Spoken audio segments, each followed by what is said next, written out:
नमस्कार, आदाब, Sat Sri Akal and welcome to Magnet Brains, India's most loved online platform. Students, Magnet Brains आपको kindergarten से लेकर 12 तक का सारा एजुकेशन एकदम फ्री ऑफ कॉस्ट प्रोवाइड कराता है फ्रॉम यूट्यूब और वेबसाइट और ऐप। आप इन तीनों में से किसी भी माध्यम के थ्रू, किसी भी मोड के थ्रू हमारे सारे सेशंस को from kindergarten to 12th each subject, each session एकदम फ्री ऑफ कॉस्ट एक्सेस कर सकते हैं। बट हाँ यस, एक रिक्वेस्ट हमारी हमेशा रहती है कि जब भी आप हमारे किसी सेशन से कुछ नया लर्न करें, कुछ सीखें, तो उसे प्लीज़ अपने फ्रेंड्स एंड फैमिली में शेयर करें ताकि उनका भी नॉलेज बढ़े और वो भी हमारे साथ जुड़ सके एंड अपने एग्जाम में अच्छा परफॉर्म कर सके। चलिए, कमिंग बैक टू स्टडीज़, तो हम लोग आज क्या पढ़ने वाले हैं। तो बेसिकली हमारा जो एनटीएससी की तैयारी चल रही है, आपको पता है बहुत ही इंपॉर्टेंट एग्जाम है हमारे जीवन का, उसकी तैयारी कर रहे हैं हम लोग विगत काफ़ी समय से। और हमारा जो आज का सेशन है वो कम्प्लीटली डेडिकेटेड है हमारे एनटीएससी के सैट में मैथ्स का जो पार्ट आता है उसके एक इंपॉर्टेंट पार्ट जिसका नाम है प्लेन ज्योमेट्री पे। अब यहाँ पे 5 चैप्टर्स कवर होने थे। कौन कौन से भाई? Euclid geometry, lines and angles, triangles, quadrilateral, circles, ये सारे चैप्टर्स हमने कवर करने थे।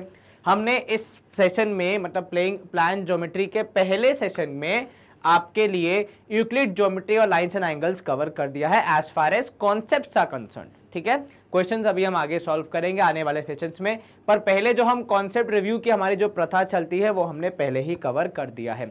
आज के सेशन में हम उसी कॉन्सेप्ट रिव्यू या फिर कॉन्सेप्ट अंडरस्टैंडिंग के पार्ट को आगे बढ़ाते हुए फोकस करेंगे बाकी के चैप्टर्स पे, जो कि है ट्राइंगल्स, क्वाड्रिलैटरल्स एंड सर्कल्स। ठीक है, तो ध्यान रखना ये चीज़, ये बाइफरफिकेशन आपको याद रहना चाहिए कि एक सेशन पहले ही हो चुका है। यदि आपने वो सेशन नहीं देखा है तो इसी सेशन के डिस्क्रिप्शन में आपको प्लेलिस्ट की लिंक भी मिल जाएगी या फिर आपको प्रीवियस वीडियो की लिंक भी मिल जाएगी जिसको आप एक्सेस करके पिछला सेशन देख सकते हैं। कोशिश करें कि सारे सेशन आप एक फ्लो में कवर करें ताकि आपके कोई भी कॉन्सेप्ट्स मिस ना हो। और जब टीचर रेफरेंस ले, when the teacher is taking the reference of previous sessions, then you are able to connect it. ठीक है, तो please watch the previous sessions whenever you are starting something new. Do not try not to jump in between because that might not complete the cover the complete concept. चलिए, moving ahead, let's move to the part of next 3 chapters, that is triangles, quadrilaterals and circles. Let's see how much we can cover in this session or we would have a part 3 of the same. चलिए शुरू करते हैं। सबसे पहले चित्र में आपको मेरे पीछे दिख रहा होगा एक अलग सा ज्योमेट्रिकल फिगर, बहुत ही इंपॉर्टेंट, जिसको आप बहुत बार अपने जीवन में यूज करते हैं। A well known, a well utilized geometric figure जिसका नाम है ट्राइंगल। हिंदी में हम सारे से त्रिभुज भी बोलते हैं, है ना, या त्रिकोण भी बोलते हैं, तो दोनों चीजें बोली जाती हैं। त्रिभुज मतलब 3 आर्म्स वाला, त्रिकोण मतलब 3 एंगल्स वाला, तो भैया दोनों ही चीजें हैं ये। चले अब हम शुरू करते हैं। यहाँ पे हमें क्या देखना है इसके बारे में, थोड़े से बेसिक कॉन्सेप्ट्स। पहले डेफिनेशन देख लेते हैं। अ figure bounded by 3 line segments, अर्थात 3 भुजाओं से बना हुआ एक ऑब्जेक्ट, एक क्या है, geometrical figure is called a triangle. ठीक है, usually we know how it is drawn, what are the features, what are the characters, we can easily solve the question, but definition is a rare part. कोई हमसे अगर triangle की definition पूछ ले तो शायद हम ना बता पाए। ठीक है, तो what is a triangle? A figure bounded by 3 line segments in a plane is called a triangle. Simple. ठीक है, इसमें क्या होता है, इसके अंदर 3 वर्टाइसेस, 3 साइड्स और 3 एंगल्स होते हैं। बिल्कुल ठीक है ना, तो 3 वर्टाइसेस, 3 साइड्स एंड 3 एंगल्स। ये बहुत इंपॉर्टेंट जानकारी है, हमें पता है, लेकिन फिर भी हम कई बार एमसीक्यूज में गलती कर देते हैं, तो विशेष ध्यान रखें। चलिए, अब टाइप्स ऑफ ट्राइंगल, तो वो तो होगा भैया ट्राइंगल बेसिकली क्या होता है, पर ट्राइंगल फैमिली के अंदर भी बहुत सारे अलग अलग टाइप के ट्राइंगल्स होते हैं based on the qualities they have. ठीक है, so we divide triangles on different type of qualities, क्योंकि देखो ट्राइंगल में आपके साइड्स भी इंपॉर्टेंट हैं, एंगल्स भी इंपॉर्टेंट हैं, तो हम उनके हिसाब से डिवाइड करते हैं। तो सबसे पहले हम ट्राइंगल्स को डिवाइड कर रहे हैं बेस्ड ऑन द एंगल्स, कि किसी ट्राइंगल के एंगल्स कैसे हैं, how are the angles of a triangle, and because of that fact what is the quality of those triangles. ठीक है, सबसे पहले आता है first is acute angled triangle, ऐसा ट्राइंगल जिसके तीनों एंगल, ध्यान रखिएगा, ऑल 3 एंगल्स। ठीक है, this is very important part, all three angles मतलब तीनों angles are acute. Now what are acute angles? पिछले सेशन में हम रिवाइज कर चुके हैं, एक बार फिर भी यहां पे आपको याद दिला दूं, वह angle, that angle whose value is less than 90 degree, ऐसा एंगल जिसकी वैल्यू 90 डिग्री से कम होती है उसे आप कहते हैं एक्यूट एंगल। ठीक है, ये आपको क्लियर है। तो जब आप कहते हैं एक्यूट एंगल ट्राइंगल, तो आप बेसिकली कहना चाह रहे हैं ऐसा ट्राइंगल जिसके तीनों एंगल, आई रिपीट, तीनों, all three angles are less than 90 degree, it is called an acute angled triangle. Up next is a right angle triangle, जिसमें आपको क्या मिलता है? राइट एंगल देखने को मिलता है।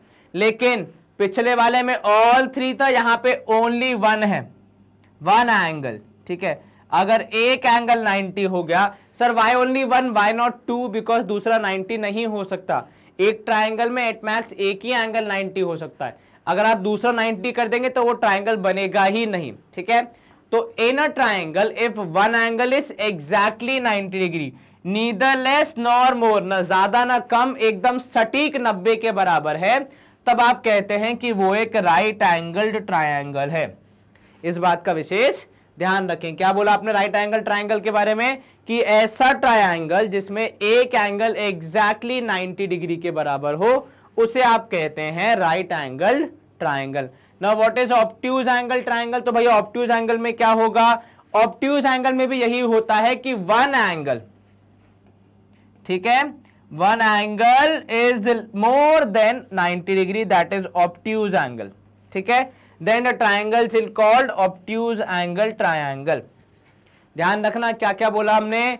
एक्यूट में तीनों 90 डिग्री से कम, राइट एंगल में कोई एक या फिर एग्जैक्टली एक 90 के बराबर, ऑब्ट्यूज में भी एग्जैक्टली एक 90 के बराबर, 90 से बड़ा और 180 से छोटा, जैसे आप कहते हैं ऑब्ट्यूज एंगल। ठीक है, ये तीनों आपने समझ लिए। तो एंगल के बेस पे तीन प्रकार, यदि तीनों है 90 से कम तो एक्यूट, यदि एक है 90 के बराबर तो राइट एंगल, यदि एक है 90 से ज्यादा तो obtuse angle triangle. This is very much clear. ठीक है, रिवीजन हो गया हमारा। चलिए अब साइड्स के हिसाब से, तो आपने एंगल्स देख लिए, अब हम साइड्स के हिसाब से देख लेते हैं। तो साइड्स के हिसाब से भी तीन टाइप के ट्राइंगल्स होते हैं। सबसे पहले आपको पढ़ना है स्केलाइन ट्राइंगल्स। ठीक है, अब ये कैसा होगा? when all the three sides are of different length, ठीक है, a triangle whose all the three sides have different measurement in terms of length। ठीक है, मतलब आपकी तीनों साइड्स की लंबाई अलग अलग है, एक दूसरे से मैच नहीं कर रही है, ऐसे ट्राइंगल को आप कहते हैं स्केलाइन ट्राइंगल। कौन सा? Scalene triangle. If a triangle has all the three sides of different measurements, different values, मान लो एक 7, दूसरी 8, तीसरी 9, भले ही पैटर्न में है लेकिन वो स्केलाइन है क्योंकि वो तीनों में से कोई भी किसी के बराबर नहीं है। चलिए, तो पहला केस हो गया तीनों अलग। अब दूसरे केस में क्या हो जाता है? दो साइड्स का मामला हो जाता है। तो यहां तीन अलग, यहां पे फिर अब उसके अलावा क्या ऑप्शन है कि सर दो सेम एक अलग, है ना? यही हो सकता है भाई, दो सेम एक अलग, और यहां पे तीन सेम, तीन ही पॉसिबल कॉम्बिनेशन है, तो हम यहां पे तीनों देख रहे हैं। तो जब दो साइड सेम हो जाती हैं और एक अलग रह जाती है उसे आप कहते हैं आइसोसेलेस ट्रायंगल। क्या कह रहे हैं आप?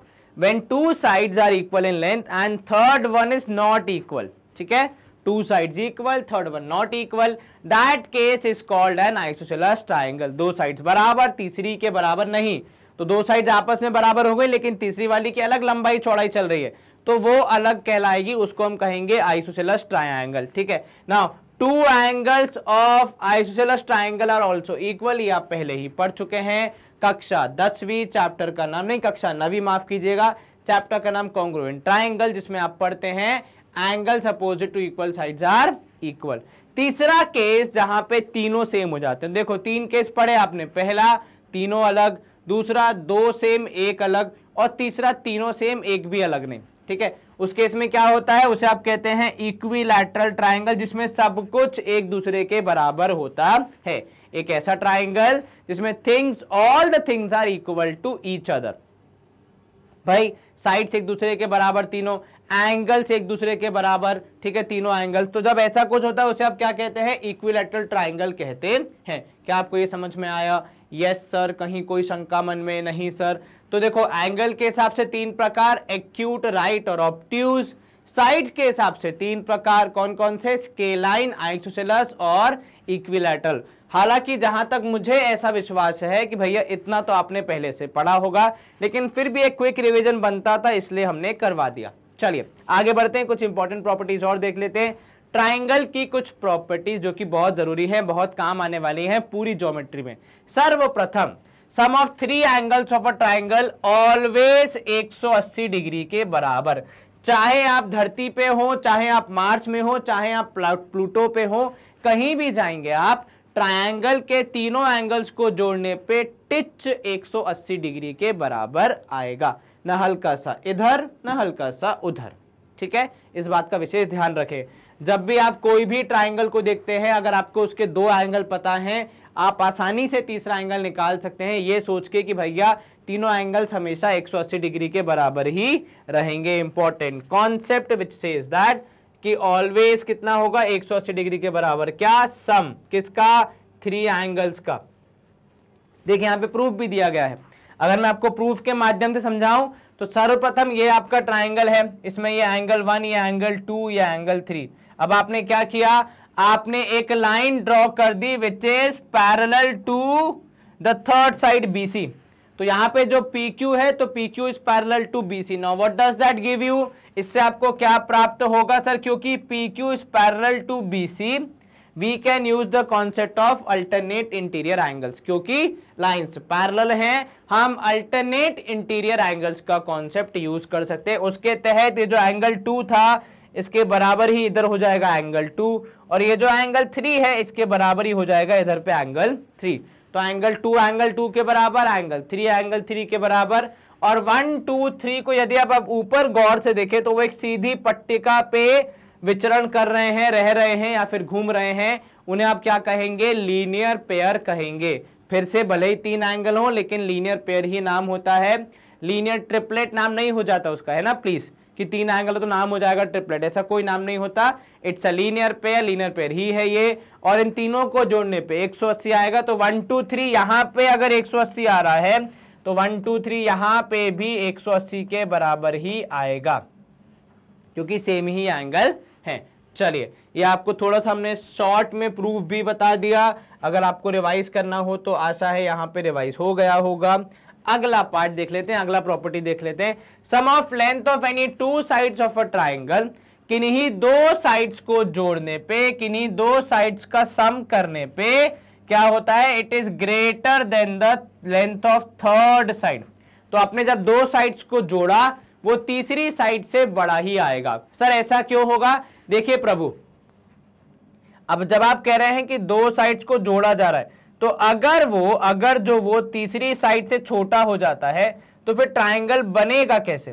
भाई ट्राइंगल बनने के लिए इसको ऊपर उठना पड़ेगा ना, मतलब ज्यादा दूरी चाहिए होगी, तभी तो वो ऊपर उठेगा। अब आप मेरे कहने का मतलब समझिए, ट्राई टू अंडरस्टैंड दिस। अगर it has to rise up, it has to travel more and hence it has to have a greater value. अगर आपको ज्यादा बड़ी वैल्यू चाहिए, आपको ऊपर उठना है, देखो ये तो स्ट्रेट रोड है, पर आप यदि ऐसे घूम के जाएंगे तो आपको ज्यादा चलना पड़ेगा, मतलब ज्यादा दूरी, ज्यादा लंबाई चाहिए होगी। और उनका डिफरेंस के बारे में क्या कहते हैं भैया? उनका difference of 2 sides of a triangle is less then the third side. तो सम करने पे ज्यादा और डिफरेंस करने पे कम, इस बात का विशेष ध्यान रखें। ये दोनों बहुत इंपॉर्टेंट प्रॉपर्टीज हैं। सम करना है मतलब जोड़ रहे हैं, तो भाई जुड़ने पे चीजें बढ़ जाती हैं, इसलिए ग्रेटर। डिफरेंस है, सब्ट्रैक्ट कर रहे हैं, माइनस कर रहे हैं, इसलिए क्या हो जाएगा? लेस। ठीक है, ध्यान रहेगा। सम कर रहे हैं आप, ऐड कर रहे हैं, तो ग्रेटर मतलब बढ़ेगा वैल्यू, ऑब्वियसली बात है, ऐड करने पे चीजें बढ़ती हैं, माइनस करने पे चीजें कम हो जाती है, इसलिए वो लेस हो जाएगा। चलिए, side opposite to greatest angle is the longest side. ये बिल्कुल वही बात हो गई कि जितना बड़ा मगरमच्छ का मुंह खुलेगा, उतनी ज्यादा बड़ी पकड़ वो बना पाएगा, है ना। ठीक वैसे यहां पे है कि भैया जो एंगल बड़ा होगा, उसके ठीक सामने वाली साइड भी बड़ी होगी। ऐसा क्यों? क्योंकि देखो जो वो एंगल है वो है मगरमच्छ का मुंह, तो जितना बड़ा मुंह खुलेगा, जितना बड़ा यहाँ पे मुंह खुलेगा उतना ही बड़ा तो फिर आपको ज्वाइन करने के लिए लाइन ड्रॉ करना पड़ेगा ताकि आप उसको बंद कर सके, तभी तो आप ट्राइंगल बना पाएंगे। तो ट्राइंगल कैसे बनेगा, तो जितना बड़ा एंगल सामने वाली चीज भी उतनी बड़ी होनी चाहिए ताकि उसे बैलेंस कर सके। फॉर एग्जांपल यहाँ पे देखिए ये एक ऑब्ट्यूज एंगल ट्राइंगल है, तो इसका भैया जो सबसे बड़ा एंगल है उसके ठीक सामने वाली साइड भी सबसे लंबी है, क्योंकि वो जो बड़ा सा एंगल का मुंह खुला है उसे बंद करने के लिए बड़ा ढक्कन लगाना पड़ेगा। ठीक है, तो भैया side opposite to greatest angle is longest. ठीक है, जो एंगल बड़ा उसके ठीक सामने वाली साइड लॉन्गेस्ट। चलिए, sides opposite to equal angles are equal, ये आप पहले ही पढ़ चुके हैं कि यदि एक ट्रायंगल में दो साइड्स बराबर हैं तो उनके ठीक सामने वाले जो दो एंगल होंगे वो भी आपस में बराबर होंगे। तो भैया equal angles equal sides, sides equal angle equal, angle equal side equal, दोनों चीजें चलती हैं, उल्टा भी चलता है। ठीक है, अगर साइड्स बराबर है तो एंगल के बारे में चर्चा कर सकते हैं, एंगल्स बराबर है तो साइड के बारे में चर्चा कर सकते हैं। When we have been given that the sides are equal, then angles should be equal. If we are given that angles are equal, then sides would be equal. The vice versa is always existing. The exterior angle of a triangle, now this is about exterior angle, a very important concept. Exterior angle basically means an angle which is outside the boundary of the triangle. ठीक है, that's why it is called exterior angle of a triangle at each vertex, regardless wherever you take it in the three sides. ठीक है, in the three sides or three angles, three vertex, whether you take it or A, B or C, for all the three angles the same concept prevails, same concept is सही। ठीक है, चाहे आप angle A पकड़ लें, B पकड़ लें या C पकड़ लें, ये नहीं बोलेगा कोई कि आपने C एंगल पकड़ा है तो एक्सटीरियर एंगल प्रॉपर्टी नहीं लग सकती, ऐसा कोई रूल नहीं है। A, B, C तीनों में से किसी भी एंगल को आप पकड़ ले, एक्सटीरियर एंगल प्रॉपर्टी हमेशा वहां लगती है, जो कहती है कि आप किसी भी एंगल को इंटीरियर एंगल से आप जब एक्सटीरियर एंगल बनाएंगे तो आपको क्या मिलेगा कि जो अंदर के दो बचे हुए एंगल हैं जिसके आसपास नहीं बना एक्सटीरियर एंगल, उसके सम के बराबर होगा। उदाहरण के तौर पे यदि मैं एंगल ए पे एक्सटीरियर एंगल बनाने के लिए प्रयास कर रहा हूं तो पहले मुझे एक्सटीरियर एंगल बनाना सीखना चाहिए। काफी लोगों को पता ही नहीं होता बनाते कैसे। देखो, किसी भी ज्योमेट्री में उसके डायरेक्शन से छेड़छाड़ करना अलाउड नहीं होता है। मतलब आप किसी भी लाइन को जैसी वो जा रही है वैसी ही आगे बढ़ा सकते हैं, आप उसमें छेड़छाड़ नहीं कर सकते। तो यदि मुझे एंगल ए का एक्सटीरियर एंगल बनाना है तो मुझे एंगल ए को ही एक्सटेंड करना पड़ेगा कुछ इस प्रकार। ठीक है, तब मुझे मिलेगा एक्सटीरियर एंगल। अगर मुझे एंगल बी का बनाना है तो या तो मैं इस साइड को एक्सटेंड कर सकता हूं या फिर इस साइड को एक्सटेंड कर सकता हूं, उसी डायरेक्शन में। अपने मन से इसे मोड़ा नहीं जा सकता, कुछ ऐसे मोड़ दिया आपने या ऐसे मोड़ दिया या ऐसे मोड़ दिया, ना, ऐसे कुछ मोड़ा नहीं जा सकता है। जिस दिशा में वह जा रहा है उसी दिशा में उसे आगे बढ़ाया जाता है और एक्सटीरियर एंगल बनाया जाता है, जैसे कि यहां पे हो रहा है। तो क्या होगा, एक्सटीरियर एंगल की प्रॉपर्टी क्या कहती है कि सर जो अंदर के दो बचे हुए एंगल हैं जिनको अब तक नहीं बुलावा आया है, इनको जोड़ने पे ये एक्सटीरियर एंगल के बराबर आता है। देखो यहां लिखा है the exterior angles of a triangle is equal to what, is equal to sum of two opposite interior angles. तो जिस पे वो एंगल बना है, जिस इंटीरियर एंगल पे वो एंगल बना है, उसको छोड़ के बाकी बचे हुए दोनों एंगल्स के सम के बराबर हो जाता है एक एक्सटीरियर एंगल। ठीक है, समझ गए आप? यस सर, बहुत बढ़िया। अब हम क्या करेंगे सर, स्क्रीन करेंगे क्लियर। दो तीन प्रॉपर्टीज हमने सीख ली हैं, अब इन्हें जितना ज्यादा हम सवालों में इस्तेमाल करेंगे उतना बेहतर हमें समझ में आएगा। चलिए, क्योंकि आपने कहा कि भैया सवालों में इस्तेमाल करना है सर, समझ में आएगा, तो यहाँ पे कुछ सवाल आपको दे दिए गए हैं। The angles of a triangle are x, y and z. ठीक है, such that y minus x is equal to z minus y is equal to 15 degree. आपको क्या निकालनी है, वैल्यू ऑफ y निकालनी है। चलिए, तो आपको क्या दिया गया है कि भैया y minus x is equal to 15 degree और z minus y is also equal to 15 degree. अब आप क्या पता लगाएंगे, अब आपको पता लगाना है कि वैल्यू ऑफ y कितनी होगी। कैसे पता लगाओगे सर? सर्वप्रथम यहां से हमें मिलेगा कि y is equal to 15 15 degree plus x. ये कैसे पता आपको? सर ये जो माइनस एक्स था साइड चेंज करेगा तो प्लस एक्स हो जाएगा। Very good. और यहां से हम अगर देखें तो यहां से हमें क्या मिल सकता है? तो सर यहां से हमें मिल सकता है कि भैया z minus 15 is equal to y. ये कैसे हुआ? सर माइनस वाई वहां जाएगा तो प्लस वाई, 15 इस तरफ आएगा तो हो जाएगा माइनस 15। या फिर आप इसको ऐसे लिख सकते हैं कि z इज इक्वल टू, क्या लिख सकते हैं कि भैया z is equal to 15 plus y, है ना? क्या लिखा आपने? z is equal to 15 plus y, क्योंकि माइनस वाई साइड चेंज करेगा तो यहाँ पे हो जाएगा प्लस वाई।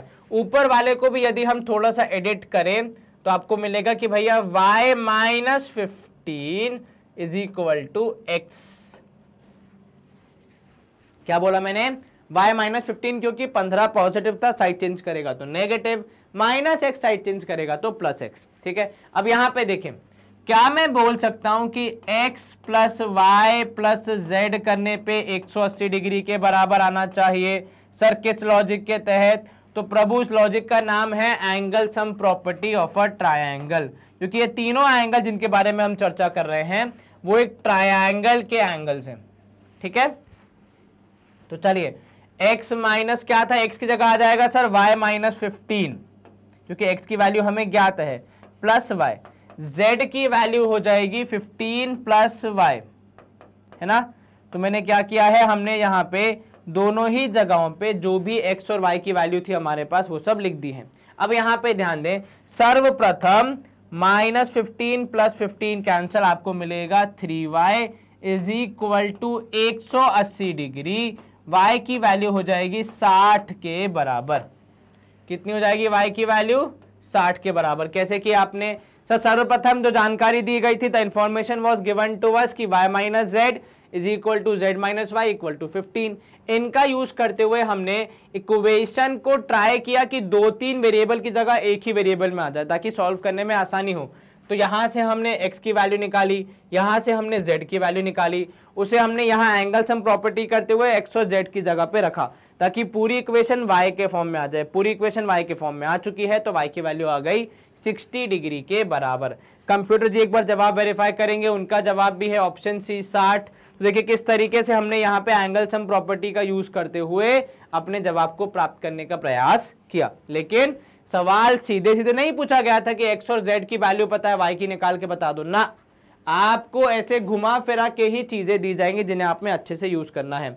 अगला प्रश्न यहाँ पे नहीं है, एक क्वेश्चन एग्जाम्पल के लिए हमने करा दिया, बाकी हम और डिटेल में जब पूरे क्वेश्चन सॉल्व करेंगे तब आप देख सकते हैं किस तरीके के सवाल आते हैं। अभी हम कॉन्सेप्ट पे आगे बढ़ते हैं।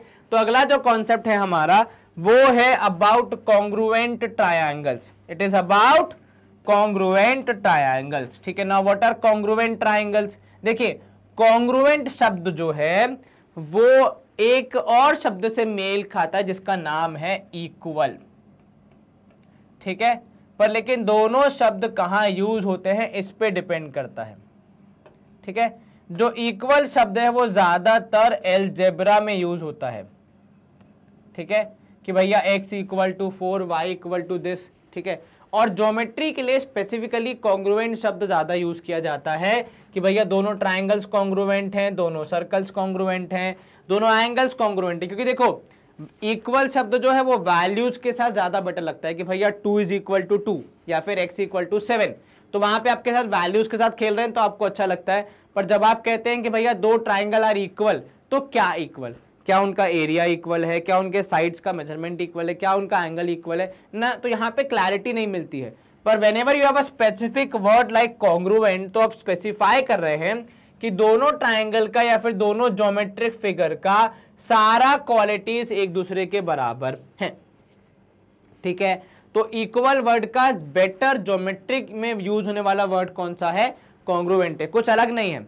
बस जो वर्ड होता है इक्वल उसकी जगह हम अच्छे से क्या लिखते हैं भैया? कॉन्ग्रुएंट वर्ड का इस्तेमाल करते हैं, क्योंकि वो चीजें बेहतर तरीके से कन्वे कर पाता है। चलिए यहां पे देखते हैं, टू ट्राइंगल्स, दो ट्राइंगल्स को कब कॉन्ग्रुएंट कहा जाता है? जब उनकी सारी साइड्स और एंगल्स आर इक्वल। अब देखो यहां भी इक्वल वर्ड का यूज हुआ है, तो ज्योमेट्री में स्पेसिफिकली कॉन्ग्रुएंट वर्ड नया यूज किया गया है एज कंपेयर टू इक्वल, ताकि लोगों को कंफ्यूजन ना हो, ठीक है।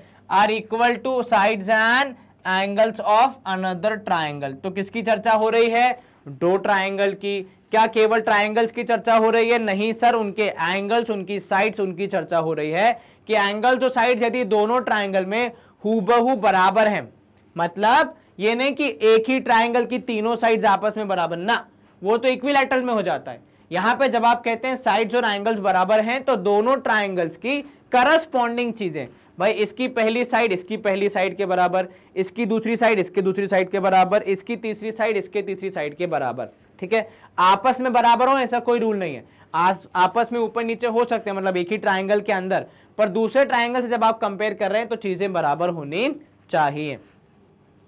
ये तो हो गया कॉन्ग्रुएंसी। अब कॉन्ग्रुएंसी में होता यह है बेसिकली कि आपको तीन साइड्स और तीन एंगल्स करने, है ना, मतलब 6 चीजें आपको, 6 things you have to think about, है ना, कितनी है? 6 चीजें जिनके बारे में आपको विचार विमर्श करना पड़ता है।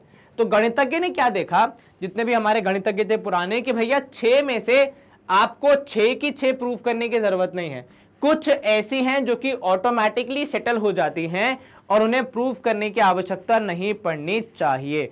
इसीलिए हमने कंडीशन फॉर कॉन्ग्रुएंसी का जन्म हुआ हमारे इस विश्व में, जिसमें हमने क्या किया, कॉन्ग्रुएंसी प्रूफ करने की कुछ कंडीशंस बना दी, जिससे कि काम थोड़ा सा आसान हो जाए। भाई आपको केवल अकेले वो पूरी 6 के 6 साइड, 3 के 3 साइड्स और 3 के 3 एंगल्स प्रूफ करने की जरूरत नहीं है, आप कुछ चीजें इक्वल प्रूफ कर दो, आपका काम हो जाएगा।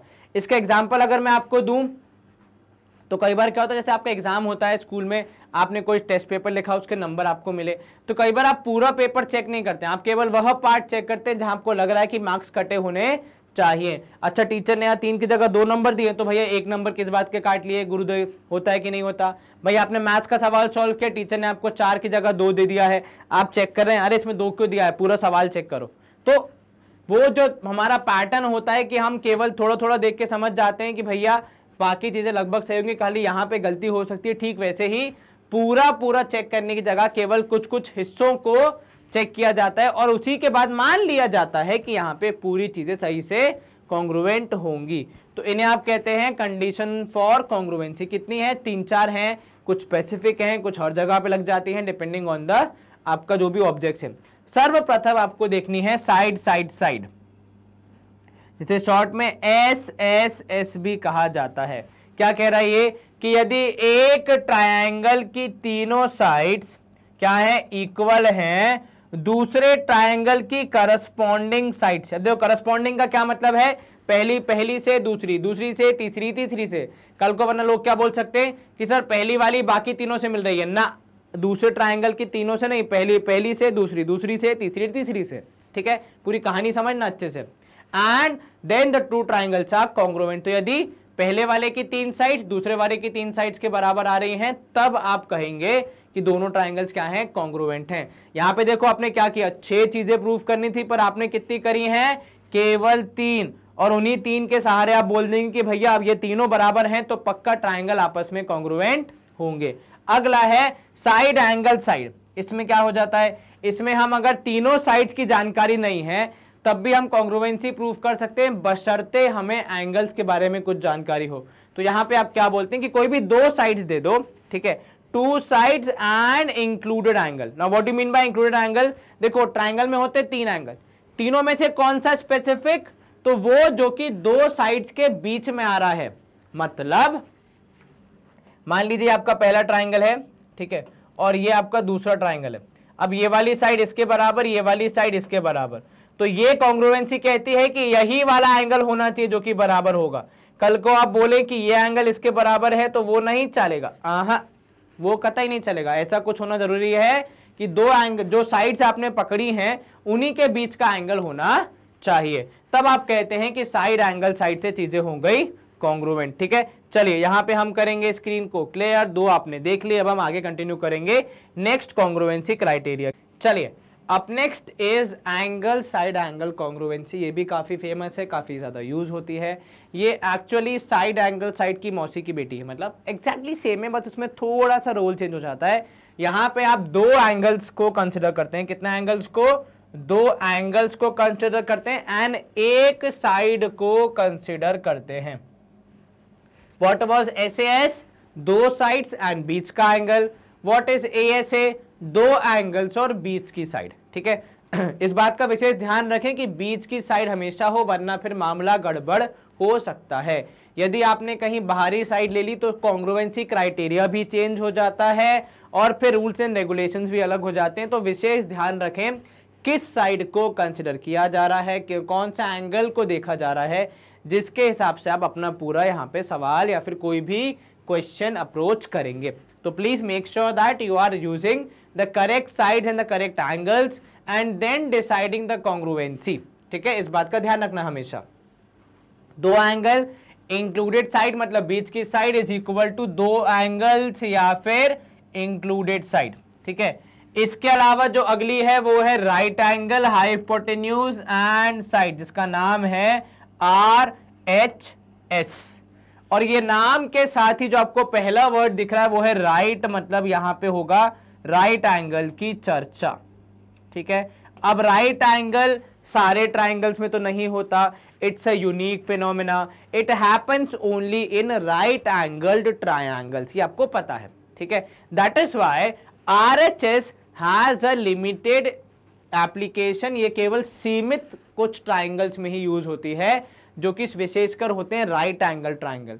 अगर राइट एंगल ट्राइंगल नहीं है, if it is not a right angle triangle, then we would not be able to use RHS। ठीक है, शायद हमें उसमें कुछ और क्राइटेरिया यूज करना पड़े। एंड एक और चीज, हर राइट एंगल ट्राइंगल में RHS यूज होगा ये भी कोई नियम नहीं है। ठीक है, मतलब it is not a compulsion that whenever there is a right angle triangle you have to surely use a RHS congruency। आप कोशिश कर सकते हैं कि अगर SAS या फिर ASA या फिर एंगल साइड एंगल या फिर SSS कॉन्ग्रुएंसी लग रही है तो उसका यूज करके भी आप आसानी से सवाल को सॉल्व कर सकते हैं। ठीक है, बट हाँ, राइट एंगल ट्राइंगल में ये एक एक्स्ट्रा आपको और मिल जाता है जो कि बाकी ट्राइंगल्स में नहीं मिलता। इसमें क्या क्या है, इसमें एक हाइपोटेन्यूज दूसरे हाइपोटेन्यूज के बराबर होनी चाहिए, एक side of a right triangle, तो एक साइड एक हाइपोटेन्यूज और एक स्वयं राइट एंगल। ठीक है, क्योंकि देखो दोनों राइट एंगल ट्राइंगल है तो ऑब्वियस सी बात है RHS एंगल बराबर होगा ही, राइट एंगल दोनों 90 के बराबर होंगे ही। किस लॉजिक के तहत, तो भैया आदरणीय सम्माननीय हमारे जो यूक्लिड बाबा हैं वो भी बोल के गए हैं कि two right angles are always equal to each other. तो वहां से आप एक कॉन्सेप्ट ले सकते हैं कि भैया दो राइट एंगल है तो आपस में बराबर होंगे। उसके अलावा एक हाइपोटेन्यूज और कोई एक साइड भी अगर आपस में बराबर है तो ट्राइंगल्स कॉन्ग्रुएंट होंगे। ट्राइंगल्स क्या होंगे, कॉन्ग्रुएंट होंगे। क्या आपको ये समझ में आ रहा है? Yes sir. कहीं कोई प्रॉब्लम, कोई समस्या, any issues? No sir.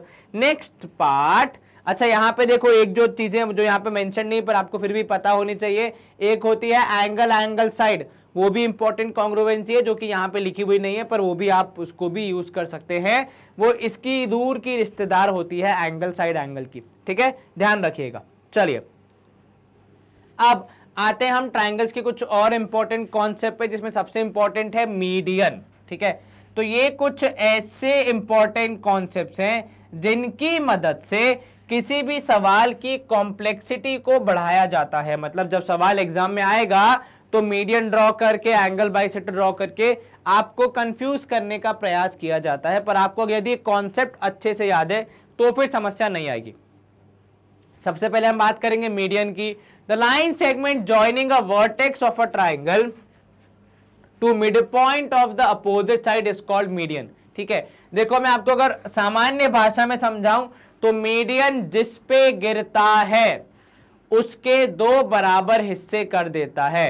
The median falls on whichever side divides it into two equal parts, दो बराबर हिस्से कर देता है। तो यहां पे जो CD मीडियन है वो जिस पे गिरा, किस पे गिरा वो, तो वो AB पे गिरा, तो वो क्या करेगा, AB के दो बराबर हिस्से कर देगा। कौन कौन से, एक हो जाएगा AD, दूसरा हो जाएगा BD। तो ये क्या होगा, ये दो बराबर हिस्से हो गए। क्या बोला हमने यही बोला कि भैया किसी भी ट्राइंगल में जब आप मीडियन बनाते हैं तो वो जिस पे गिरता है, ठीक है, जिस पे भी वो गिर रहा है, जिस भी साइड पे वो टच कर रहा है, उस साइड के दो बराबर कर देगा हिस्से, ठीक है। देखो मीडियन में से अगर आपको याद रखना हो तो भाई मिडिल याद रख लो, ठीक है। मिडिल मतलब बीच में, किसके बीच में, साइड के बीच में, ठीक है। तो मीडियन क्या होगा, बीच में आ जाएगा, मतलब बराबर हिस्से कर देगा। अब मीडियन ऑफ अ ट्राइंगल, कुछ और कॉमन चीजें जो हमें पता होनी चाहिए मीडियन के बारे में। तो देखो मीडियन बनाने से क्या क्या होता है, एक median of a triangle passes through common points which divide each median in the ratio of 2:1, ठीक है। मतलब सर ये तो अभी आपने एक ही मीडियन बनाई, अगर आप 3 मीडियन बनाएंगे तो क्या होगा। तो देखो एक चीज जो आपको यहां पे समझ आएगी कि तीनों मीडियन एक कॉमन पॉइंट पे टकराते हैं, ठीक है।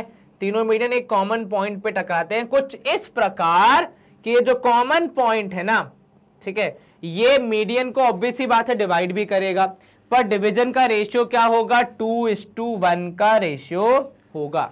मतलब ऊपर वाला हिस्सा 2, नीचे वाला हिस्सा 1, ये इस मीडियन में।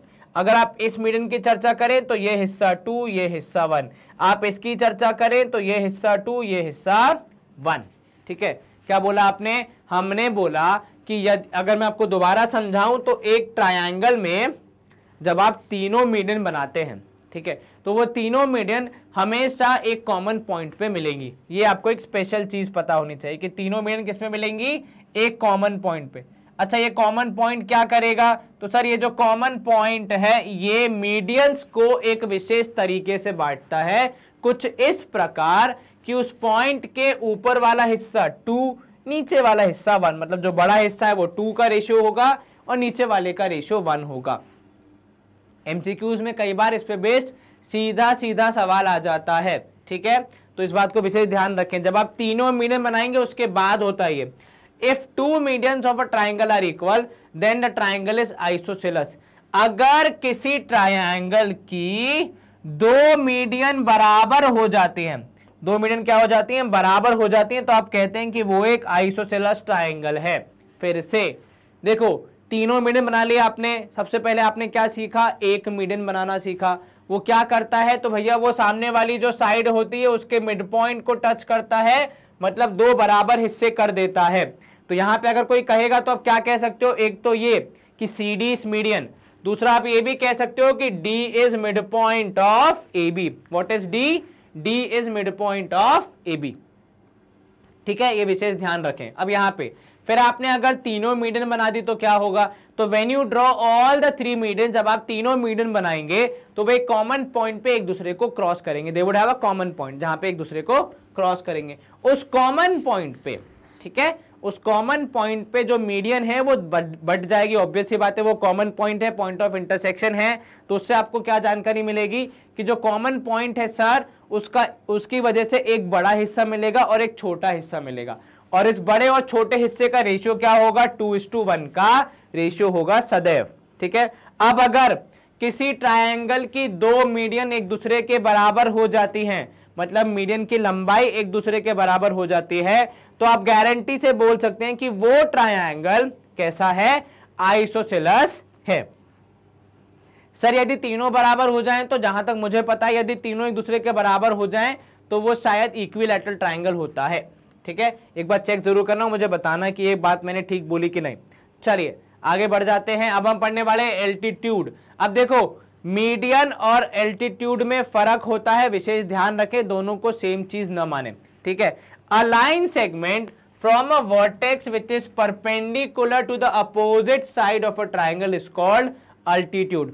देखो जो मीडियन था वो भी वर्टेक्स से शुरू होके सामने वाली साइड पे गिरता है तो उसके बराबर हिस्से कर देता है। अल्टीट्यूड सामने वाली साइड पे बराबर हिस्से करने के लिए नहीं गिरता है, वो गिरता है परपेंडिकुलर बनाने के लिए, ठीक है। तो मीडियन का काम था बराबर हिस्से करना, इसका काम है एंगल कितना करना, 90 डिग्री करना, ठीक है। तो अल्टीट्यूड क्या करता है, एंगल को 90 डिग्री बना देता है। ये समझ में आया? Yes sir. क्या करता है अल्टीट्यूड, वर्टेक्स से जिस भी साइड पे गिरेगा, जिस भी साइड पे गिरेगा उसके बीच का एंगल कितना होगा गिरने के बाद 90 डिग्री के बराबर होगा। ठीक है, तो देखो मीडियन में बराबर हिस्से मिडिल वैल्यू, अल्टीट्यूड में परपेंडिकुलर। बराबर होगा या नहीं ये सवाल सवाल पे डिपेंड करेगा या फिर ट्राइंगल ट्राइंगल पे डिपेंड करेगा। जैसे यहां पे देखे तो भैया अगर ABC है आपका ट्राइंगल, तो ये तो साफ साफ दिख रहा है कि BD is not equal to DC, है ना। BD छोटा है, DC बड़ा है, क्योंकि इसका काम क्या होता है, इसका काम होता है परपेंडिकुलर बनाना, इसका काम इक्वल करना नहीं होता है। वो किसका काम होता है, वो होता है आपके मीडियन का। ठीक है, तो अल्टीट्यूड क्या करता है, परपेंडिकुलर बनाता है। ये इंपॉर्टेंट है, लिख लेना, मीडियन से मिडिल वैल्यू, अल्टीट्यूड से परपेंडिकुलर। अब देखो अगर आपको याद रखना हो तो अल्टीट्यूड का एक मैचिंग वर्ड है इंग्लिश में जिसको हम कहते हैं एटीट्यूड, है ना। स्पेलिंग मुझे याद नहीं है, वैसे ATU एटीट्यूड ऐसी होगी ना। यस सर, तो देखो एटीट्यूड जिसमें होता है वो एकदम ऐसे तन के खड़ा रहता है, ऐसे एल्टीट्यूड वाला आदमी होगा, एकदम तन के खड़ा रहेगा। हाँ हम हैं एल्टीट्यूड वाले आदमी, हम में अकड़ है। ठीक है, तो जो तन के खड़ा रहेगा वो 90 डिग्री पे खड़ा रहेगा एकदम सीधा। ठीक वैसे ही अल्टीट्यूड में भी क्या होगा, 90 डिग्री होगा, 90 डिग्री होगा, है ना। तो अल्टीट्यूड मतलब क्या होगा, कितना एंगल बनेगा, 90 डिग्री। मैचिंग वर्ड याद रखने के लिए एटीट्यूड। ठीक है, तो अल्टीट्यूड कहां से आया, एटीट्यूड से आया। एटीट्यूड मतलब क्या होता है, एकदम आप तन के खड़े, अकड़ के खड़े हैं। ठीक है, तो जैसे हम बोलते नहीं है ए एटीट्यूड दिखा रहा है, तो दिखाने दो भाई। एटीट्यूड का मतलब क्या होता है, सीधे तन के खड़े होना।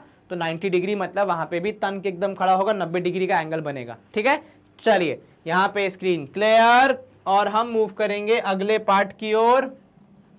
अब आ गए हमारे पास सिमिलर ट्राइंगल्स। अब ये सिमिलर ट्राइंगल्स का कॉन्सेप्ट काफी सिमिलर लग रहा है, सुना सुना लग रहा होगा, क्योंकि ये कक्षा 10वीं का बेहद ही महत्वपूर्ण हिस्सा है। तो जो कॉन्ग्रुएंट ट्राइंगल्स था वो आप पढ़ते हैं कक्षा 9वीं में, जो कि इंपॉर्टेंट चैप्टर है triangle, chapter number 7। Class 10th में यही चैप्टर हो जाता है सिमिलर ट्राइंगल्स। दोनों में क्या फर्क हो जाता है, तो कॉन्ग्रुएंसी और सिमिलैरिटी में बहुत ही बारीक सा अंतर है।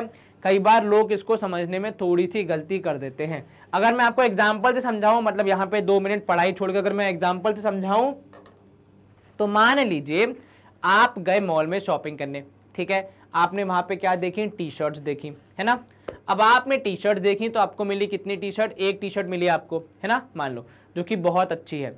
पर जब आपने उसको ट्राई किया, ठीक है, जब आपने उसको ट्राई किया तो वो आपके साइज की नहीं थी, तो आप क्या बोलोगे, जाके आपके जो भी स्टोर कीपर हैं, जो भी वहां पे मैनेजर हैं, उनसे यही बोलोगे कि सर या मैम प्लीज इसका एक बड़ा साइज दे दीजिए।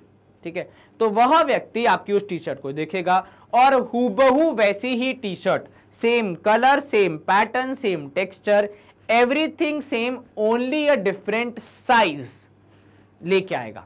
तो आप बेसिकली वहां पे क्या बोल रहे हैं कि मुझे इस टी शर्ट के सिमिलर एक टी शर्ट दो, लेकिन साइज बड़ा होना चाहिए। ठीक है, ये डिफरेंस है।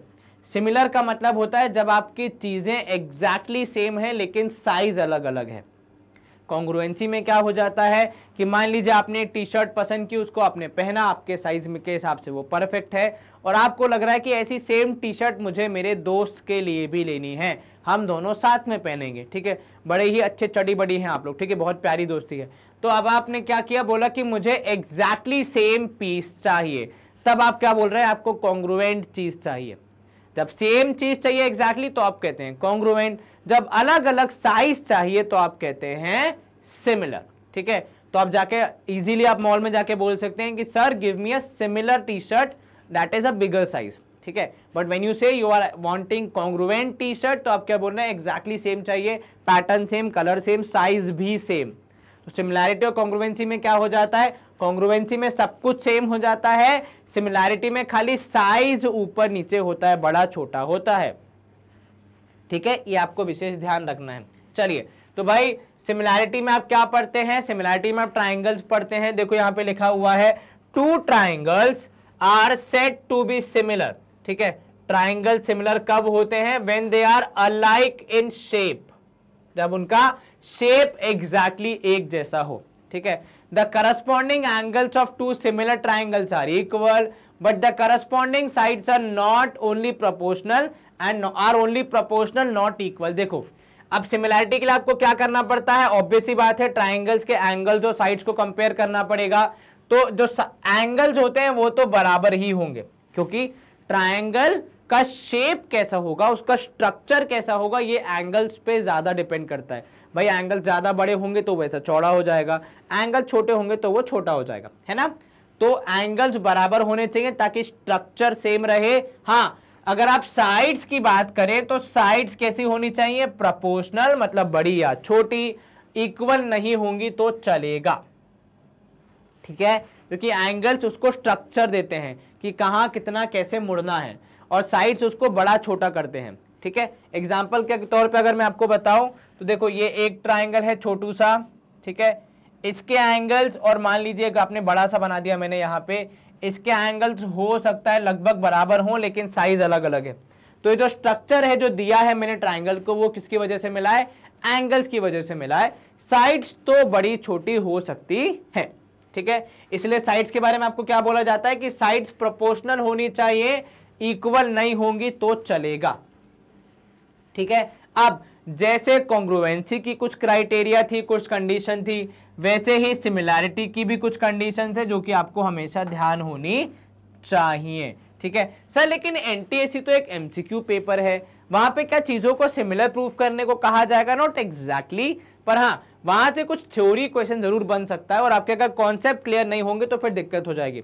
सर्वप्रथम आपके पास है एंगल एंगल सिमिलैरिटी, जो कहती है कि भैया तीनों एंगल्स एक ट्रायंगल के बराबर होने चाहिए, क्या, तीनों एंगल्स दूसरे ट्रायंगल के। साइड्स का यहां पे वर्णन भी नहीं है, साइड वर्ड्स लिखा ही नहीं है, तो मतलब यहां पे देखो सोच लो कि साइड्स का इतना बड़ा रोल नहीं है जितना एंगल्स का है। तो क्या कहता है भैया, एंगल एंगल एंगल सिमिलैरिटी क्या कहती है कि दोनों ट्रायंगल के तीनों एंगल्स आपस में बराबर होने चाहिए। इसका ये मतलब नहीं कि एक ट्रायंगल के तीनों एंगल्स बराबर, करस्पॉन्डिंग एंगल्स, भाई इस एंगल का, इस ट्रायंगल का पहला एंगल 60 तो इसका भी पहला 60, इसका 70 तो इसका भी 70, इसका 50 तो इसका भी 50, कुछ इस तरीके से पूरा फिट बैठना चाहिए मामला, ठीक है।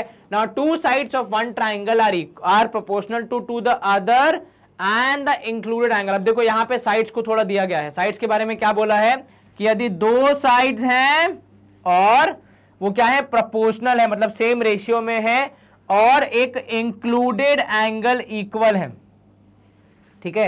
तो दो साइड्स का रेशियो और एक एंगल तो होना ही चाहिए। तो जब तक एक एंगल नहीं होगा तब तक कहानी नहीं बनेगी। देखो ऊपर भी क्या बोला, तीनों एंगल, यहां भी क्या बोल रहा है, कम से कम एक एंगल तो होना चाहिए। जब आपने कॉन्ग्रुएंसी देखी थी वहां साइड के बेसिस पे भी आप कॉन्ग्रुएंसी स्टैब्लिश कर पा रहे थे, यहां पे ऐसा नहीं है, यहां पे आपको एंगल्स की जरूरत पड़ती ही पड़ती है। अब देखो यहां पे इंपॉर्टेंट चीज है, ratio of sides is equal to ratio of sides is equal to ratio of medians is equal to ratio of angle bisectors. मतलब अगर दो ट्राइंगल सिमिलर हो जाते हैं तो जो रेशियो उनके साइड्स का चलेगा वही रेशियो उनकी हाइट्स का चलता है, वही रेशियो उनके मीडियन का चलता है, वही रेशियो उनके एंगुलर बाइसेक्टर्स का भी चलेगा।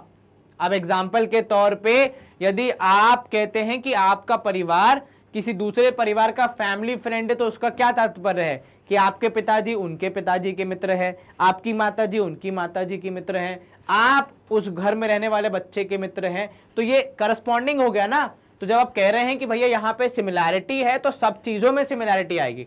तो जो साइड्स का रेशियो होगा वही रेशियो ट्रांसफर होगा हाइट में, वही रेशियो ट्रांसफर होगा मीडियन में, और वही रेशियो ट्रांसफर होगा एंगल बाइसेक्टर्स में, ठीक है।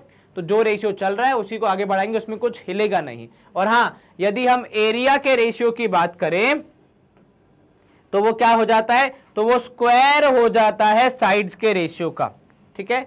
जब आप सिंगल यूनिट की बात कर रहे हैं, हाइट की, मीडियन की, एंगल बाइसेक्टर की, तब तो रेशियो बराबर। पर जब आप एरिया की बात करें तो देखो एरिया में हाइट और साइड दोनों इन्वॉल्व होते हैं, तो दोनों का रेशियो इन्वॉल्व होगा। तो वो कैसे निकालते हो आप कि भैया जो ओरिजिनल रेशियो था साइड्स का उसी का स्क्वायर, ठीक है। तो एरिया में क्योंकि ज्यादा चीजें चाहिए इसलिए वहां पे क्या हो जाता है, जो भी आपके साइड्स हैं उसके रेशियो का स्क्वायर, क्योंकि हाइट और आपका बेस दोनों कंपेयर हो रहे हैं ना एरिया के चक्कर में। तो एरिया में इसलिए थोड़ा सा ज्यादा हो जाता है एज कंपेयर टू बाकी, क्योंकि एरिया में हाइट और बेस दोनों इन्वॉल्व है। इसी के साथ स्क्रीन क्लियर और अगले प्रश्न की ओर प्रस्थान, अगले कॉन्सेप्ट की ओर। चलिए, कुछ थ्योरम जो कि आपको पता होनी चाहिए, ये बहुत ही फेमस थ्योरम है जो कि आपने पढ़ी है बहुत बार आपके स्कूल में। इस थ्योरम का और कोई नाम पता है क्या आपको? यदि हाँ तो प्लीज मुझे इस सेशन के कमेंट में जरूर बताइए कि इसका दूसरा नाम क्या पढ़ा है आपने। चलिए, सबसे पहला जो हम थ्योरम पढ़ रहे हैं वो क्या पढ़ रहे हैं हम लोग कि if line is drawn parallel to one side of a triangle intersecting the other two sides then it divides this side in the same ratio. क्या बोला आपको? देखो बहुत बड़ा स्टेटमेंट है, हम थोड़ा इसको इक्वल इक्वल पीसेस में बांट दें। सबसे पहले क्या करना है, एक लाइन ड्रॉ करनी है। कैसे ड्रॉ करनी है? पैरेलल, क्योंकि लाइन ड्रॉ करने के तो 50 तरीके, लेकिन कैसे ड्रॉ करनी है? पैरेलल। तो किसके? किसी भी एक साइड के, किसके? ट्राइंगल के। तो जब आपने BC के पैरेलल एक लाइन ड्रॉ की, जैसे यहां पे ड्रॉ किया DE, ठीक है, तो DE is parallel to BC। यदि आपने ऐसा ड्रॉ किया है तो ऑब्वियस सी बात है वो ट्राइंगल से पास हो रहा है तो बाकी दोनों साइड्स को भी टच करेगा। कौन कौन से पॉइंट्स पे टच कर रहा है? D और E। अब जब टच करके जा रहा है, छेड़ के जा रहा है उनको, उनसे वार्तालाप करके जा रहा है तो कुछ ना कुछ फायदा देके जाएगा ना, वरना क्यों जाने देंगे उसको? समझ रहे हो? मतलब अगर वो इस गली से जा रहा है, उनको टुकड़ों में बांट के जा रहा है तो कुछ फायदा करके जा रहा होगा, इसलिए तो अलाउ कर रहे हैं। क्या है वो फायदा? वो फायदा है कि भैया डिवीजन के बाद जो साइड्स का रेशियो है वो हो जाता है बराबर। मतलब AD upon DB would be equal to AE upon EC। Sides का रेशियो बराबर, साइड्स की लंबाई चौड़ाई बराबर नहीं हो जाती है, साइड्स का रेशियो बराबर हो जाता है। दोनों में डिफरेंस है, ध्यान रखना हमेशा, ठीक है। जैसे यहां पे दिया भैया AD upon DB is equal to AE upon EC, या फिर ऊपर वाला हिस्सा होल डिवाइडेड बाय, ऊपर वाला हिस्सा होल डिवाइड बाय पूरा, और यहां पे भी ऊपर वाला हिस्सा होल डिवाइड बाय पूरा। अब देखो यहां पे, ये तो भैया आपकी मर्जी है कैसे यूज करना है, ठीक है। जो चीज आप इस तरफ पिक करेंगे वही चीज उस तरफ पिक करें, आपका रेशियो बराबर आएगा। जैसे यहां पे आपने AD मतलब ऊपर वाला हिस्सा पिक किया, बदले में पूरी साइड पिक की नीचे, तो उस तरफ भी आपको सेम ही पैटर्न लेके चलना है कि ऊपर वाला हिस्सा बदले में पूरी साइड। अगर आप बीच का मामला ले लेंगे, पूरी साइड नहीं लेंगे, या फिर बीच इधर पे साइड ले ली, उधर पे नीचे का हिस्सा ले लिया, तब रेशियो बराबर नहीं आएगा। जो पैटर्न इस तरफ फॉलो कर रहे हैं चीजों को पिक करने का, वही पैटर्न दूसरी तरफ भी फॉलो करेंगे। जैसा कि यहां पे लिखा है देखो, AD अपॉन AB, ऊपर वाला हिस्सा अपॉन टोटल, ऊपर वाला हिस्सा अपॉन टोटल, ये रेशियो बराबर। या फिर यहां पे देखो टोटल अपॉन नीचे वाला हिस्सा एंड टोटल अपॉन नीचे वाला हिस्सा, जैसे भी आपको लेना, बस वही जो पैटर्न एक तरफ फॉलो करेंगे वही पैटर्न दूसरी तरफ फॉलो करना है, मिक्स एंड मैच नहीं करना है, ठीक है। अगर आप मिक्स एंड मैच करने का प्रयास करेंगे तो फिर आपके रेशियो गड़बड़ हो जाएंगे, है ना। तो जैसे अगर आप कह रहे हैं कि आपकी नाप देके आप अपने मित्र की पैंट बनवाएंगे तो वो बनेगी क्या? नहीं सर, वो तो आपके नाप की बन जाएगी, उसको फिट आए ना आए, ठीक है। तो अब नाप आपकी है तो पैंट भी आपकी। अब अगर उसकी शर्ट का नाप होगा तो शर्ट भी किसकी बननी चाहिए? आपके मित्र की बननी चाहिए, आपकी तो नहीं बननी चाहिए, क्योंकि अगर आप अपनी नाप की जगह उसकी नाप लेकर अपने लिए शर्ट बनवाएंगे तो वो आपको फिट ही नहीं आएगी, है कि नहीं? आएगी भी तो या तो लूज या तो टाइट, ऐसा कुछ होगा, तो वो तो फिर मामला जमेगा नहीं, है ना। तो ध्यान रखना हमेशा जब भी आप इस थ्योरम का यूज करते हैं, जिसके बहुत सारे नाम हमने सुने हैं, कुछ आप मुझे कमेंट्स में बताएंगे, तो वहां पे आपको क्या देखने को मिलता है कि एक पैरेलल किसके? किसी एक साइड के, तो वो दूसरी साइड्स को ऑब्वियसली बातें टच करेगी, और वो टच करने के बाद ऐसे ही भागने तो दिया नहीं जाएगा। क्या कहा जाएगा कि भैया कुछ ना कुछ फायदा करा के जाओ। तो वो फायदा क्या होता है कि जो रेशियो होता है डिवाइड करने का, बांटने का, वो सेम हो जाता है या इक्वल हो जाता है। आप कैसे भी लिख सकते हैं, जैसे कि यहाँ पे लिखा है देखो मैथमेटिकल टर्म्स में, ये ऊपर इंग्लिश भाषा में लिख दिया है, नीचे मैथमेटिकल टर्म्स में लिख दिया है कि यदि DE is parallel to BC तो AD अपॉन DB ऊपर का हिस्सा अपॉन नीचे वाला हिस्सा would be equal to AE upon EC, ऊपर का हिस्सा अपॉन नीचे वाला हिस्सा, या फिर AD अपॉन AB ऊपर का हिस्सा अपॉन टोटल, या फिर यहां पे भी ऊपर का हिस्सा अपॉन टोटल। तो जैसे भी आप ले रहे हैं, जिस भी पैटर्न में ले रहे हैं एक तरफ, वही दूसरी तरफ भी फॉलो होगा। चलिए इसी के साथ हम करेंगे स्क्रीन को क्लियर और मूव करेंगे अगले कॉन्सेप्ट की ओर। अब नई थ्योरम जो हमें पढ़नी है, थ्योरम क्रमांक 2, वो किस बारे में, तो जरा वो भी हम देख लेते हैं। देखिए स्टेटमेंट पढ़ेंगे, समझेंगे, फिर थ्योरम को यूज करना हमारे लिए काफी इजी हो जाता है। यदि आप सीधे थ्योरम को रटने का प्रयास करेंगे तो फिर पक्का गड़बड़ होगी। तो कोशिश पहले ये करनी है कि स्टेटमेंट को समझते हुए आपको अप्लाई करना है थ्योरम को, ठीक है। चलो यहां देखो, the ratio of areas of two similar triangles, किसकी बात चल रही है, एरिया के रेशियो की, ठीक है। लेकिन एरिया का रेशियो किसके कनेक्शन में, तो भैया सिमिलर ट्राइंगल्स के केस में। जब दो ट्राइंगल सिमिलर होंगे मतलब एक दूसरे से कनेक्टेड होंगे तो ऑब्वियस सी बात है उनके रेशियो में, उनके एरिया में भी कुछ ना कुछ कनेक्शन होगा। तो वही यहां पे बताने का प्रयास किया गया है कि सिमिलर ट्राइंगल्स के एरिया का रेशियो कैसा होता है, इज इक्वल टू, इक्वल होगा किसके, ratio of squares of any two corresponding sides, ठीक है, squares of any two corresponding sides. अब यहां समझना, दो ट्राइंगल्स हैं, ठीक है, दोनों हो गए सिमिलर, ठीक है। सिमिलर का मतलब क्या हो गया कि उनके साइड्स का कुछ रेशियो बनेगा, क्योंकि सिमिलैरिटी में दो चीजें होती है, पहला कि एंगल सेम होंगे और दूसरा कि साइड्स का रेशियो फिक्स प्रोपोर्शन में होगा। अब जब साइड्स का रेशियो फिक्स प्रोपोर्शन में है, दोनों ट्राइंगल सिमिलर हैं, तो पक्का उनके एरिया में भी कोई कनेक्शन होगा। अब भाई आपने दो रिश्तेदारी बना ली तो तीसरी रिश्तेदारी भी बनी जाएगी ना, मतलब हो ही जाएगा कनेक्शन।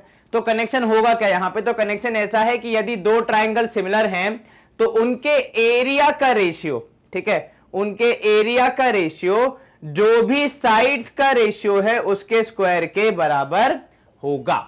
अगर साइड्स का रेशियो मान लो 1:2 है तो एरिया का रेशियो हो जाएगा उसके स्क्वायर के बराबर, अर्थात 1:4 के बराबर।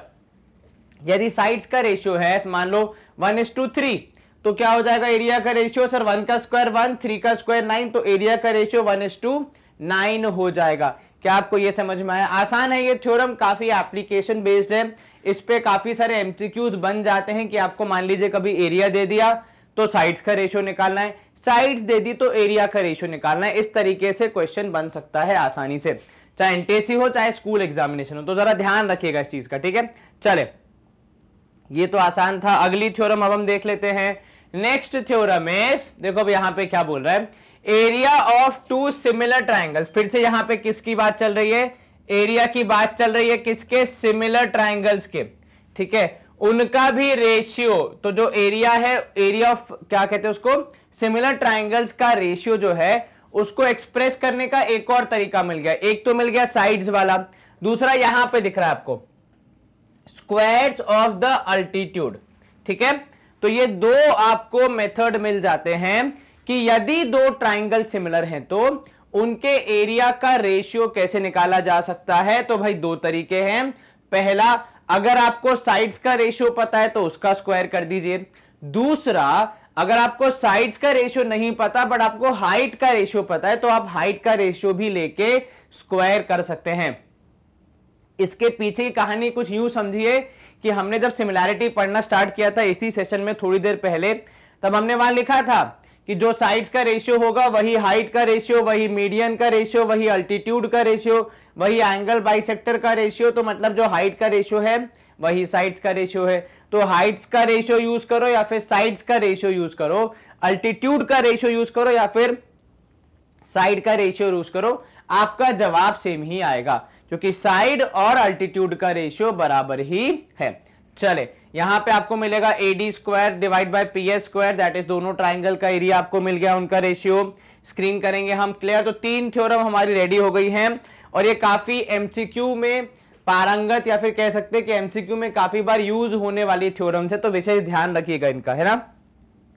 चलिए, अब यहां पे क्या दे रहा है, देखो अब यहां पे आपको मीडियंस का भी बोल दिया अगेन, क्योंकि मीडियन और साइड का रेशियो बराबर होता है यदि दो ट्राइंगल सिमिलर हैं तो पहले साइड्स की जगह अल्टीट्यूड आ गया, ठीक है, फिर अब साइड्स की जगह क्या आ गया, तो साइड्स की जगह पहले आपने अल्टीट्यूड रख दिया, अब आप साइड्स की जगह मीडियन रख सकते हैं, ठीक है।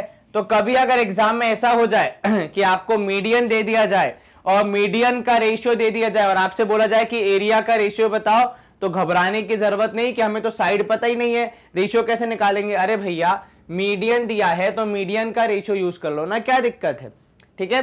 तो मीडियन का रेशियो यूज करेंगे और उसी से अपना आंसर प्राप्त करेंगे। फंडा वही है, जो मीडियन का रेशियो होगा उसका स्क्वायर करेंगे तो एरिया का रेशियो आ जाएगा। या फिर आप ऐसे भी देख सकते हैं कि मीडियन का रेशियो और साइड्स का रेशियो आपस में बराबर, तो मीडियन के रेशियो से साइड का रेशियो पिक कर लीजिए और फिर साइड के रेशियो से एरिया का रेशियो निकाल सकते हैं। तो इस तरीके से भी आप कनेक्ट कर सकते हैं जैसे आपको इजी लगे। चलिए यहां पे हम करेंगे स्क्रीन क्लियर, अगली थ्योरम देख लेते हैं। Theorem number 5। अब क्या हो गया, एरिया किसके रूप में एक्सप्रेस किया है, तो area is a ratio of, देखो क्या बोल रहा है यहां पे कि area of two similar triangles. तो ट्राइंगल्स हो गए सिमिलर, जिसमें हमें यहां पे हाईलाइट करना है। चलिए सिमिलर ट्राइंगल्स कितने, उनका एरिया की चर्चा हो रही है, is a ratio of squares of किसका, एंगल बाइसेक्टर। तो यहां पे काफी सारी चीजें क्लियर हो जाती हैं कि यदि आपको ट्रायंगल का साइड का रेशियो दिया हो, मतलब दो ट्रायंगल्स के साइड का रेशियो दिया हो, चाहे अल्टीट्यूड का रेशियो दिया हो, चाहे मीडियन का रेशियो दिया हो, चाहे एंगल बाइसेक्टर का रेशियो दिया हो, इन चारों में से कोई सा भी रेशियो अवेलेबल हो, मैं उस चारों में से किसी भी एक की मदद से आसानी से उन दोनों ट्रायंगल्स के एरिया का रेशियो बता सकता हूं। ये इंपॉर्टेंट है।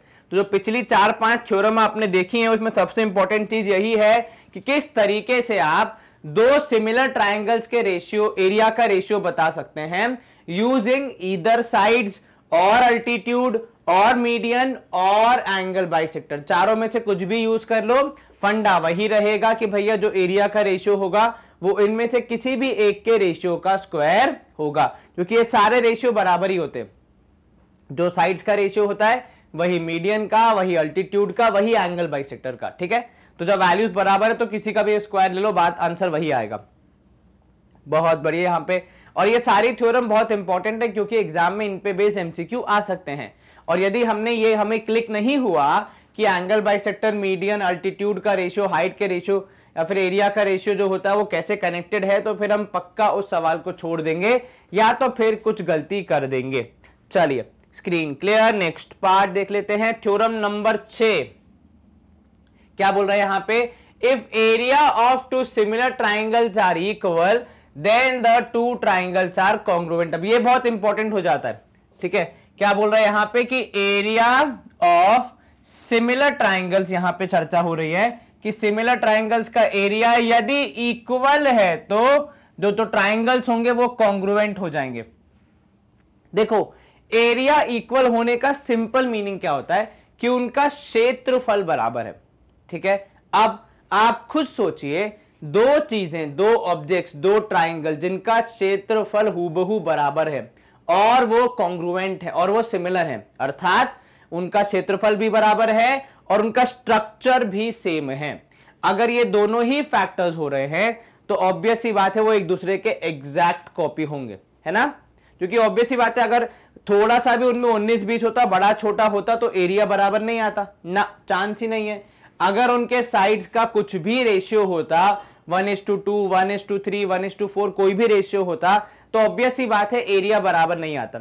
एरिया बराबर मतलब स्ट्रक्चर के साथ अगर बराबर है तो मतलब दोनों एग्जैक्टली एक दूसरे के बराबर हैं, और एग्जैक्टली बराबर होने को ज्योमेट्री में क्या कहा जाता है, कॉन्ग्रुएंट कहा जाता है। तो इसलिए यहां पे ये निष्कर्ष निकला कि अगर दो ट्राइंगल सिमिलर हैं और उनका एरिया इक्वल है तो ये गारंटी से कहा जा सकता है कि वो कॉन्ग्रुएंट होंगे। इसको आप मैथमेटिकली भी प्रूफ कर सकते हैं भाई, जब एरिया बराबर होगा तो रेशियो होगा 1:1, उसका स्क्वायर रूट करोगे तो साइड्स का रेशियो हो जाएगा 1:1। साइड्स का रेशियो 1:1 मतलब साइड्स आपस में क्या है, बराबर हैं, और साइड्स बराबर है मतलब ट्राइंगल्स क्या हो जाएंगे, कॉन्ग्रुएंट हो जाएंगे। ठीक है, चलिए उसी को देखो शॉर्ट में कैसे लिखा है कि भैया equal and similar triangles are congruent. यहां पे इक्वल का मतलब है कि इक्वल इन एरिया, अगर दो ट्राइंगल का एरिया बराबर है तो फिर, और वो सिमिलर है तो पक्का कॉन्ग्रुएंट होंगे, क्योंकि सिमिलैरिटी का मतलब है सेम स्ट्रक्चर, इक्वल एरिया का मतलब क्षेत्रफल बराबर। तो एक ही स्ट्रक्चर के होने के बावजूद अगर आपका एरिया बराबर है तो ऑब्वियस सी बात है आप में सब कुछ कॉमन होगा, इसीलिए आप कॉन्ग्रुएंट कहलाएंगे। ठीक है, चलिए, क्योंकि अगर आप इक्वल नहीं है एरिया में, आप बड़े छोटे हैं तो फिर पक्का आप बराबर नहीं हो सकते, कॉन्ग्रुएंट नहीं होंगे।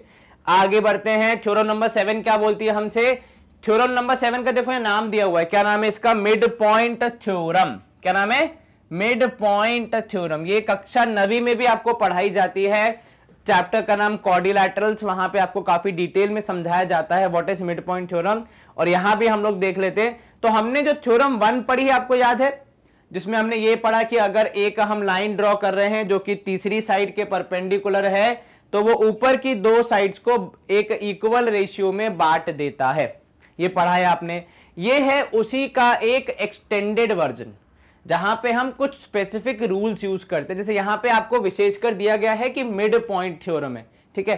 तो यह थ्योरम रिवॉल्व करती है मिड पॉइंट के कॉन्सेप्ट के आसपास। मतलब थ्योरम 1 का मिड पॉइंट के साथ मिक्सचर करके हमने एक थ्योरम बनाई है, जिसका नाम है, हमने मतलब मैथमेटिशियंस ने बनाई है, मैनर्ड ब्रेन्स ने घर पे नहीं बनाई है, ये आपके टेक्स्ट बुक में भी है।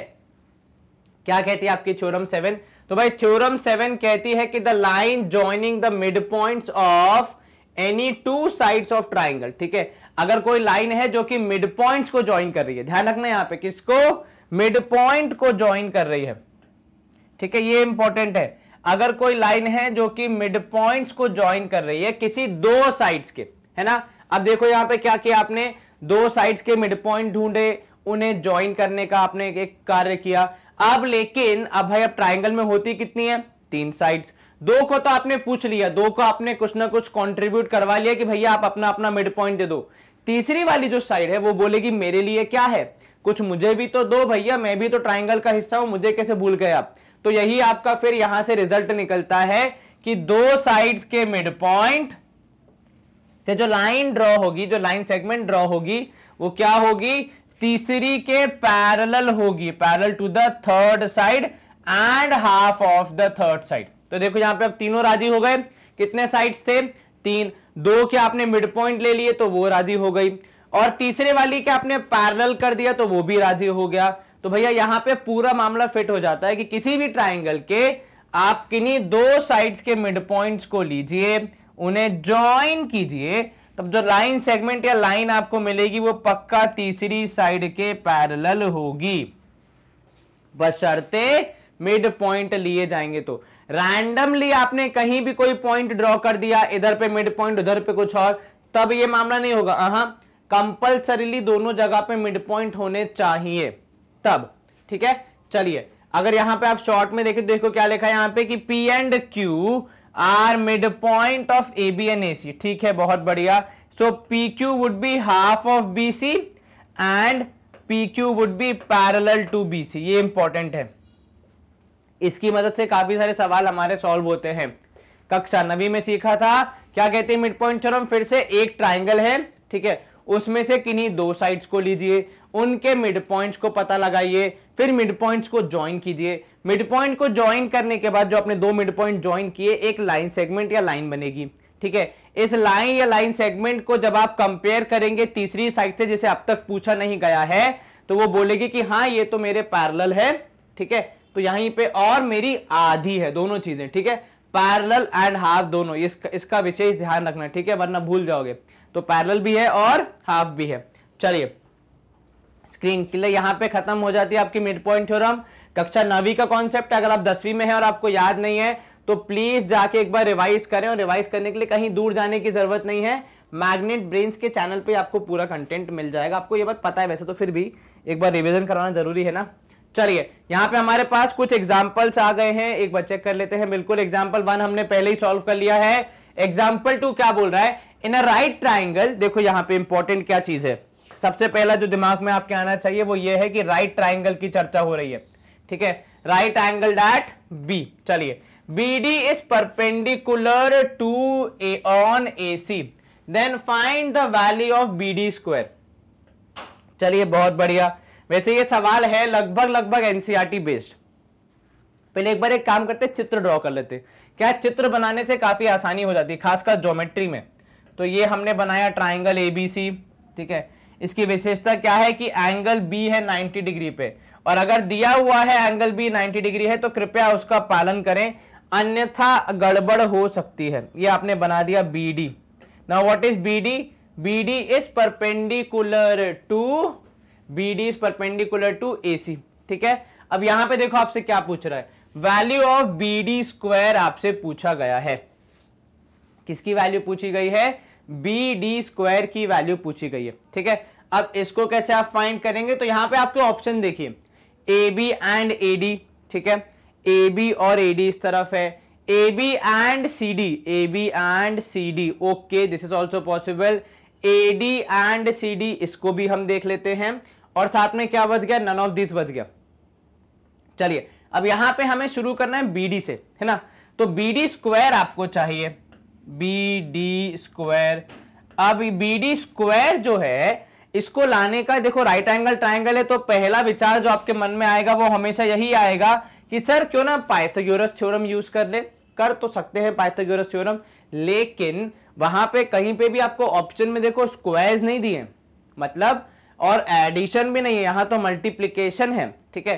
तो एक बात आपको यहां पे समझनी है कि ऑप्शन देख के आपको थोड़ी हेल्प मिल जाती है कि यहां पे कौन सा कॉन्सेप्ट लगना है और कौन सा नहीं लगना है, ये भी इंपॉर्टेंट है। तो यहां पे मैं ऑप्शन देख के इतना तो समझ गया कि यहां पे पाइथागोरस थ्योरम का तो कोई काम नहीं है, ठीक है।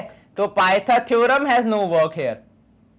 Now what I am thinking is कि हमने अभी थोड़ी देर पहले ही काफी सारे कॉन्सेप्ट पढ़े which is about similarity of triangles, तो क्यों ना उसको ट्राई किया जाए। तो सिमिलैरिटी ऑफ ट्राइंगल्स में हमने पढ़ा है कि दो ट्राइंगल्स को सिमिलर प्रूफ करने के बाद रेशियो बराबर हो जाता है, तो क्यों ना हम एक प्रयास करें कि इन दोनों ट्राइंगल्स को सिमिलर प्रूफ करें, देखते हैं क्या होता है। तो इन ट्राइंगल, मैं यहां पे प्रयास कर रहा हूं कि भैया इन, ये देखो ये नहीं यूज करना है, मैंने क्रॉस लगा देना यहां पे, ठीक है। तो भैया in triangle B A D and triangle, कौन सा है, B A D and B C D.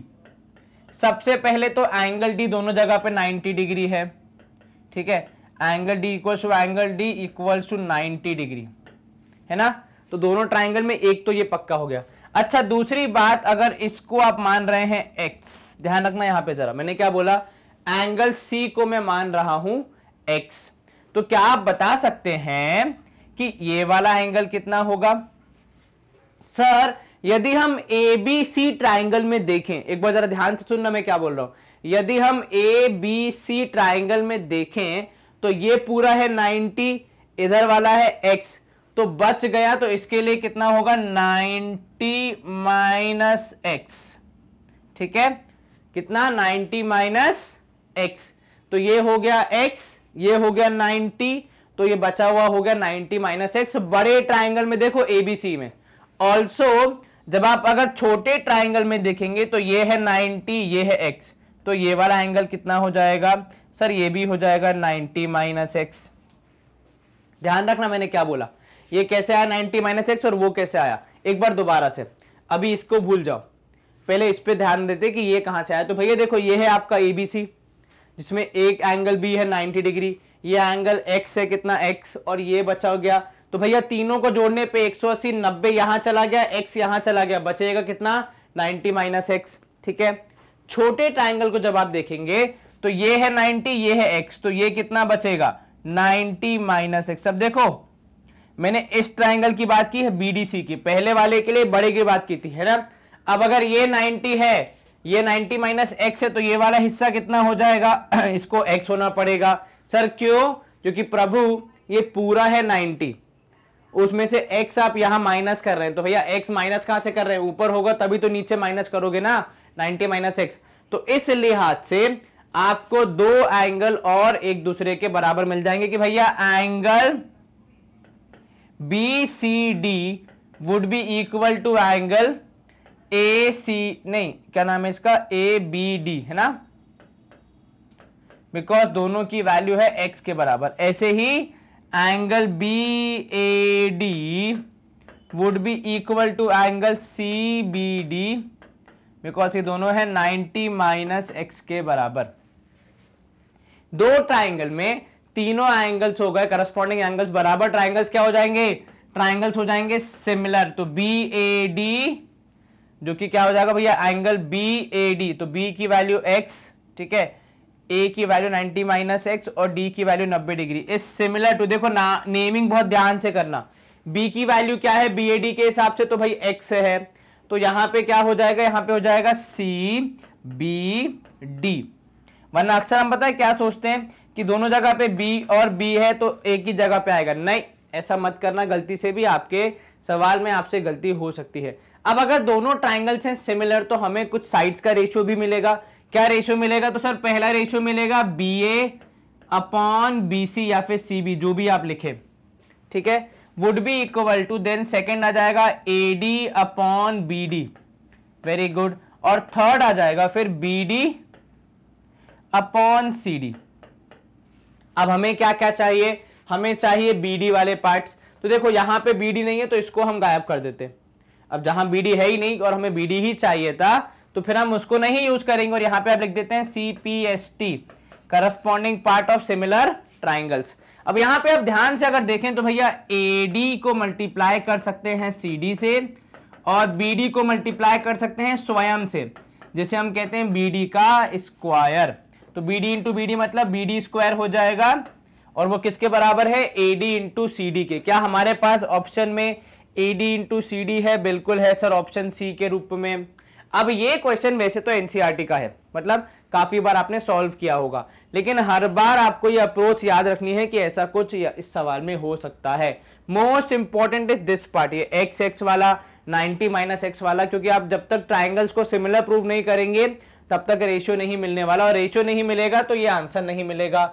और हाँ, किस तरीके से आंसर को यूज करना है अपनी सुविधा के अनुसार, तो भैया जैसे ही मैंने देखा कि मल्टीप्लिकेशन है, मैंने ये पक्का बना लिया कि भैया पाइथागोरस थ्योरम तो यूज नहीं ही होनी है, क्योंकि वहां तो स्क्वायर्स का एडिशन होता है, मल्टीप्लिकेशन नहीं। इसीलिए ऑप्शन सी को हमने मार्क किया, AD into CD using concept of similarity and corresponding part of similar triangles. उसके बाद तो फिर मल्टीप्लाई करके हमने सिर्फ आंसर लिखा है। चलिए कंप्यूटर जी एक बार जवाब वेरीफाई करेंगे। कंप्यूटर जी का जवाब ऑप्शन सी। भैया काफी बढ़िया हो गए आजकल कंप्यूटर जी, मैथ्स में सारे जवाब सही देते हैं, सीख गए हैं। चलिए अब हम आ गए हैं ट्राइंगल्स के कुछ और कॉन्सेप्ट पे। एक तो है सरकम सेंटर, ठीक है, सरकम सेंटर। एक हमारा विद्यार्थी था, वो पता है सरकम सेंटर क्या बोलते हैं? सर कुकुम्बर लिखा है। मैंने कहा भाई कुकुम्बर नहीं लिखा है, सरकम सेंटर लिखा है, जरा ढंग से पढ़ा करो, ठीक है। तो सरकम सेंटर के बारे में हम चर्चा करने वाले हैं। क्या होता है ये? द पॉइंट ऑफ इंटरसेक्शन, ध्यान देना भैया, क्या है? पॉइंट ऑफ इंटरसेक्शन है। किसका भाई? इंटरसेक्शन का मतलब समझते हो ना? हाँ सर, जहां पे चीजें मिलती हैं, तो जहां पे दो तीन चीजें मिल रही हैं उस पॉइंट को कहा जाता है सरकम सेंटर। सर मिल रही हैं, लेकिन कौन मिल रहा है? चाची मिल रही है, मौसी मिल रही है, बुआ मिल रही है, ये तो बताओ भैया, बता रहे। तो देखो पॉइंट ऑफ इंटरसेक्शन समझ गए? हाँ सर, जहां पे चीजें मिलती हैं, लेकिन कौन मिल रहा है वो भी इंपॉर्टेंट है, क्योंकि कौन किससे मिल रहा है ये चीज ज्यादा इंपॉर्टेंट हो जाती है, क्योंकि जो जिससे जब मिलेगा उस हिसाब से फिर खबरें बनेंगी, है कि नहीं? तो चलो भैया, पॉइंट ऑफ इंटरसेक्शन है किसका? परपेंडिकुलर बाइसेक्टर का। ओके, परपेंडिकुलर बाइसेक्टर्स अब तक हमने जितना पढ़ा है उसमें शायद पहली बार आ रहा होगा। भाई परपेंडिकुलर बाइसेक्टर का कॉन्सेप्ट आपको पता है, ऐसी लकीर जो कि न सिर्फ दो हिस्सों में काटती है बल्कि जो एंगल बनाती है वो भी 90 डिग्री का होता है। तो ये दोनों कॉन्सेप्ट है। परपेंडिकुलर बाइसेक्टर दो अलग अलग वर्ड्स हैं, ध्यान रखना भाई। परपेंडिकुलर भी होना चाहिए और बाइसेक्टर भी होना चाहिए। परपेंडिकुलर मतलब उनके मध्य का एंगल कितना? 90 डिग्री। बाइसेक्टर मतलब क्या करेगी? बराबर हिस्सों में काटेगी। तो दोनों काम करने उसने, बराबर हिस्सों में काटना भी है और परपेंडिकुलर भी होना है। तो भाई जो परपेंडिकुलर बाइसेक्टर होगी, इतनी यूनिक प्रॉपर्टी है क्योंकि दोनों क्वालिटीज है इसके पास, तो वो कुछ स्पेशल तो करेगी। तो वो क्या स्पेशल करती है कि भाई परपेंडिकुलर बाइसेक्टर ऑफ साइड्स, जो कि ट्राइंगल की तीन साइड्स हैं, उन तीनों के अलग अलग परपेंडिकुलर बाइसेक्टर बनेंगे। ध्यान रखना भैया, देखो हमने चित्र भी बना दिया है। तो भैया तीन साइड्स के तीन अलग अलग परपेंडिकुलर बाइसेक्टर के पॉइंट ऑफ इंटरसेक्शन को, मिलने की जगह को, चौराहे को कहा जाता है सरकम सेंटर, ठीक है। और अगर ये वर्ड भारी लगता है तो मन में याद कर लो कुकुम्बर, क्योंकि हमने भी कहीं से सीखा है कि इसको कुकुम्बर कहा जाता है फॉर सम रीजन। चलिए क्या पढ़ा हमने पढ़ा भैया कि तीन किसके मिलने की जगह के, किसके मिलने की जगह को?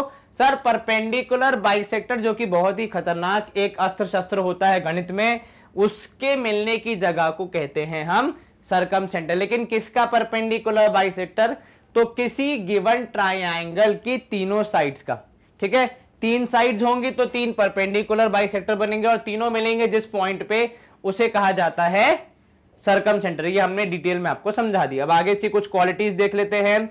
एग्जाम्पल यहां पे देखो दिया गया है चित्र के माध्यम से कि ओ इन ट्राइंगल एबीसी, जो ट्राइंगल एबीसी आपको दिख रहा होगा उसमें ओ जो है बिल्कुल बीच में है, यहां पे देखो, ठीक है। तो ये जो ओ है इसका this is the point of intersection of the perpendicular bisectors A B B C and C A. इन तीनों साइड्स के point of intersection of the perpendicular bisectors is O, ठीक है। ध्यान आ गया आपको, इमेज में आपको दिखा दिया हमने, चित्र के माध्यम से समझा दिया गया है। अब आगे देख लेते हैं। अब देखो और क्या यहां पे बोला जा रहा है कि O A O C and O B are circum radii, ठीक है। ये हमने अभी देखा। अब भैया ओ ए ओ बी ओ सी इसमें तो है ही नहीं सर, तो अभी देख लेते हैं। देखो ओ से लेकर अगर आप जा रहे हैं ए तक, कहां से कहां तक, ओ से अगर आप जा रहे हैं ए तक, ओ से आप जा रहे हैं बी तक, ओ से आप जा रहे हैं सी तक, मतलब इन तीनों को आप क्या कहेंगे, सर्कम रेडियाई, ठीक है। सर रेडियाई वर्ड तो रेडियस के साथ चलता है, बिल्कुल ठीक, बिल्कुल ठीक। रेडियाई वर्ड जो है वो रेडियस का ही वो है ना, क्या कहते हैं अपन, प्लूरल फॉर्म, तो वो प्लूरल फॉर्म ही है। मतलब सर ये ओ ए ओ बी ओ सी कोई सर्कल बनाएंगे क्या, बिल्कुल सही कहा आपने। तो ये जो आपका सेंटर है, सर्कम सेंटर जिसे हमने कहा, ठीक है, जो मध्य पार्ट है, ये ओ ए ओ बी ओ सी बराबर हैं, मतलब यहां पे अगर आप एक सर्कल बनाएंगे तो वो तीनों को टच करता हुआ जाएगा। क्या मैं ऐसा बोल सकता हूं? अब भाई तीनों हैं तो रेडियस, रेडियस किसके होते हैं, सर्कल के होते हैं। यहां पे सर्कल है कहां गुरुदेव, आपने तो बोल दिया सर्कम रेडियाई। सर्कम रेडियाई का मतलब होता है कि भैया एक ऐसा, देखो सर्कम रेडियाई जो वर्ड है वो आता कहां से है, तो वो आता है सर्कम सर्कल से, ठीक है। ये सब मिली जुली सरकार है भाई, सर्कम सेंटर, फिर सर्कम सर्कल और सर्कम रेडियस।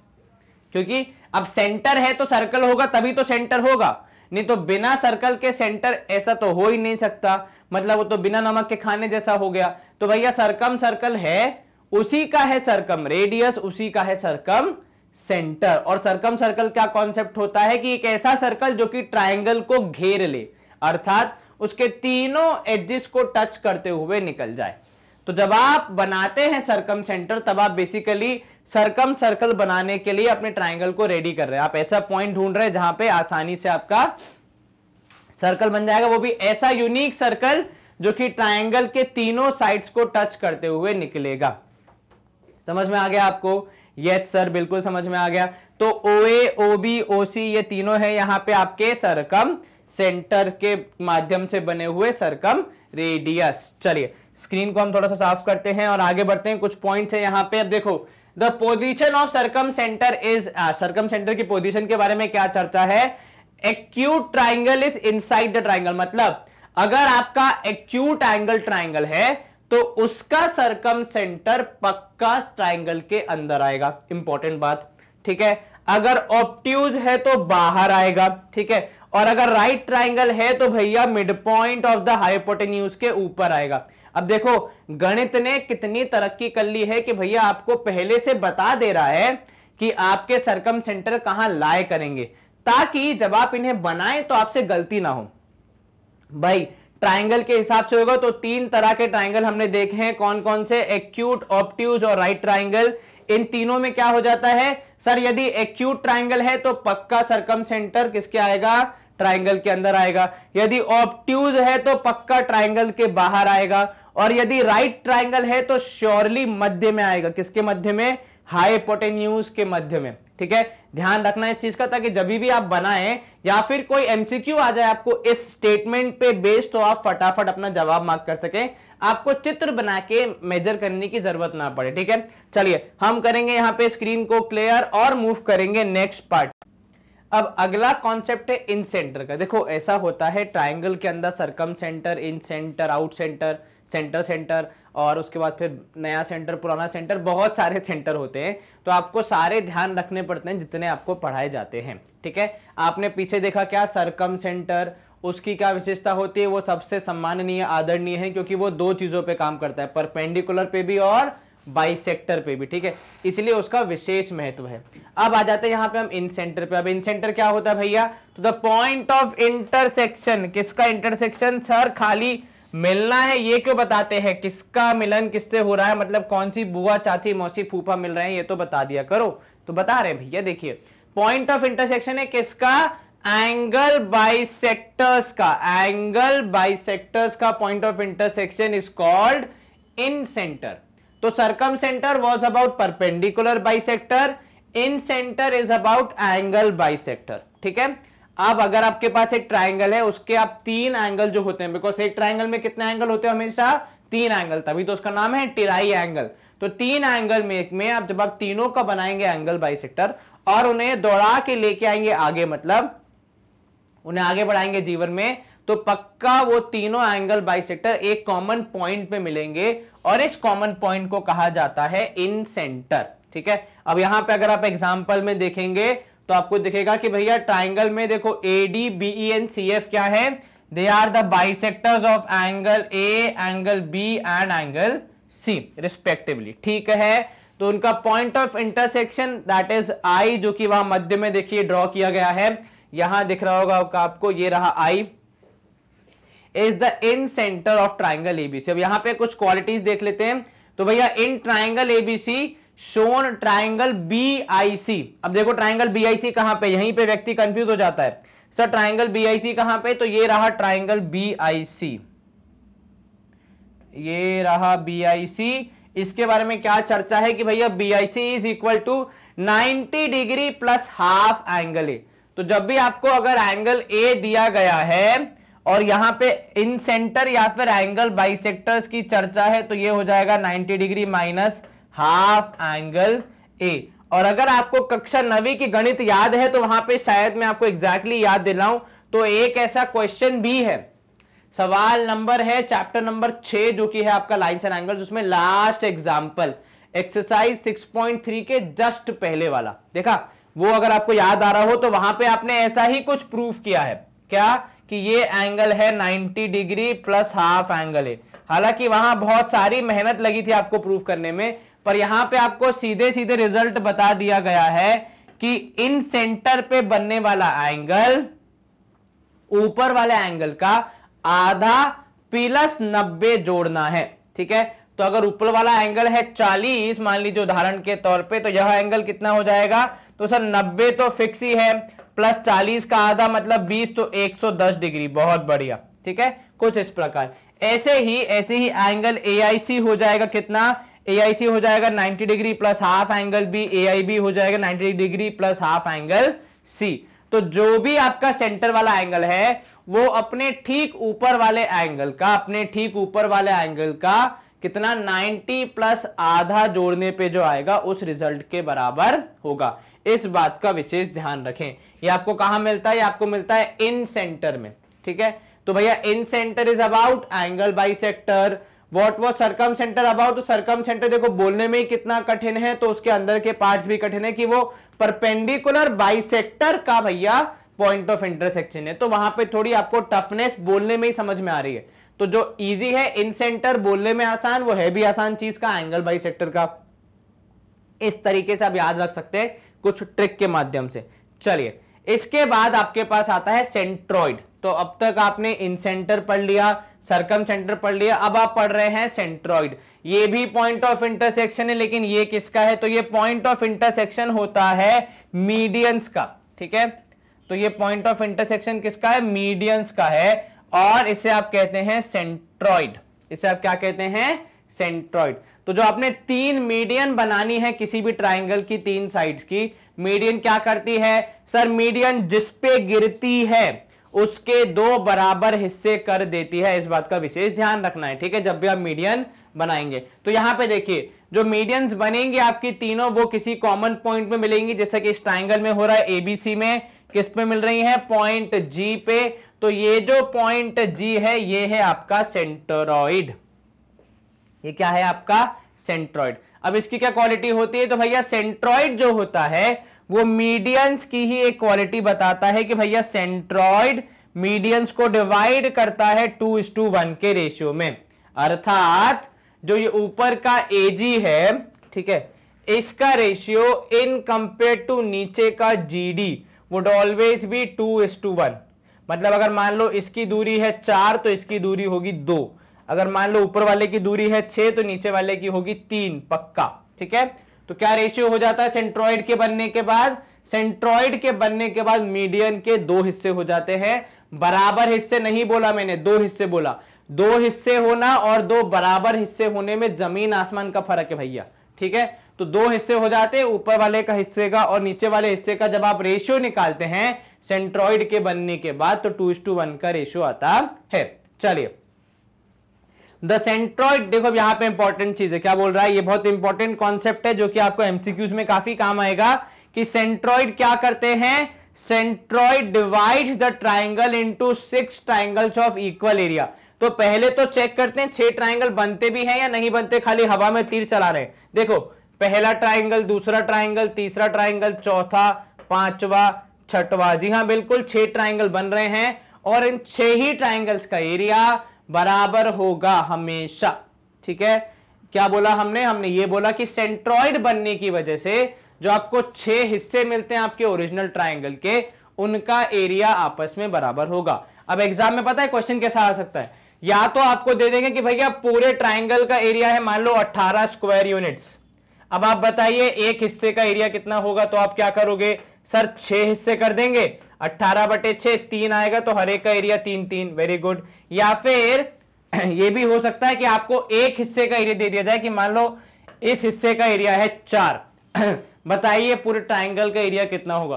तो सर ये 6वां हिस्सा है, इसका एरिया है 4, तो पूरे का एरिया हो जाएगा 6 टाइम्स, मतलब 6 × 4 दैट इज 24 स्क्वायर यूनिट्स। क्या आपको ये समझ में आया?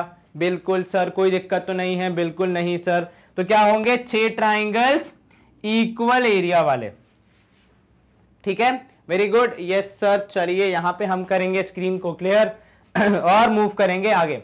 चलो अब यहां पे कुछ और चीजें जो हमें पता होनी चाहिए।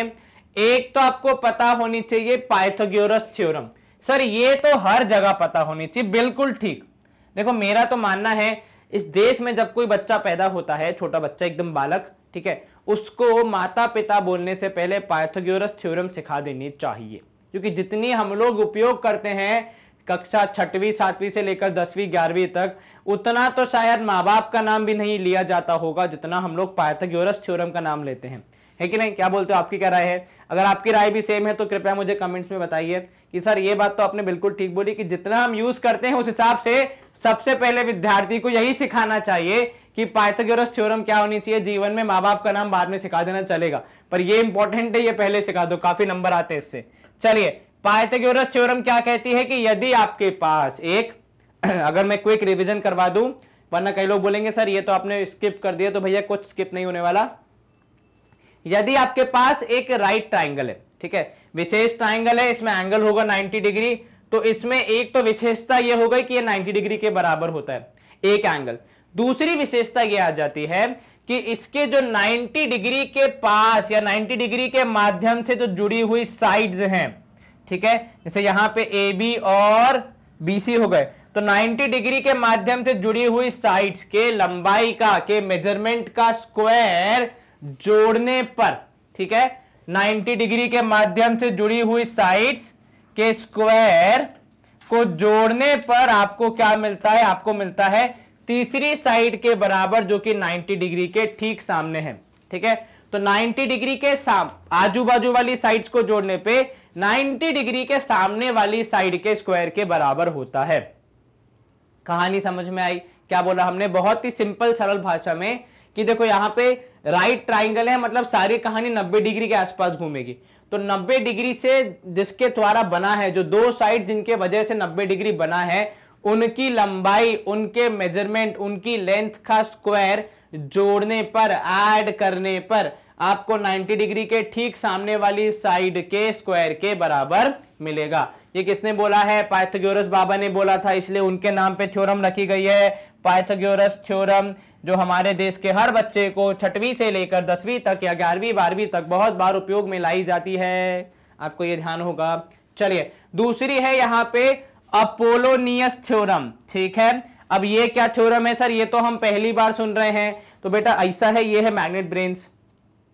तो हम यहाँ पे केवल बेसिक चीज तो सिखाएंगे नहीं ना, कुछ ना कुछ एक्स्ट्रा तो सीख के ही जाओगे। तो आप यहाँ पे क्या सीख के जा रहे हैं? आप यहां पे सीख के जा रहे हैं ये नई थ्योरम जिसका नाम है अपोलोनियस थ्योरम। ठीक है, अब ये थ्योरम किसके बारे में है, यहां ध्यान दीजिएगा कि अगर कोई ट्रायंगल है एबीसी, क्या ट्रायंगल है, अगर कोई ट्रायंगल है एबीसी, ठीक है, मतलब कोई भी ट्रायंगल, नाम आप पीक्यूआर रख लो, कोई दिक्कत नहीं है, और उसमें आपने मीडियन ड्रॉ की है एक, जैसे यहां पे हमने ड्रॉ की है एडी एज अ मीडियन, ठीक है, तब आपको क्या रिजल्ट क्या मिलता है, तब आपको ये रिजल्ट मिलता है कि A B square plus A C square.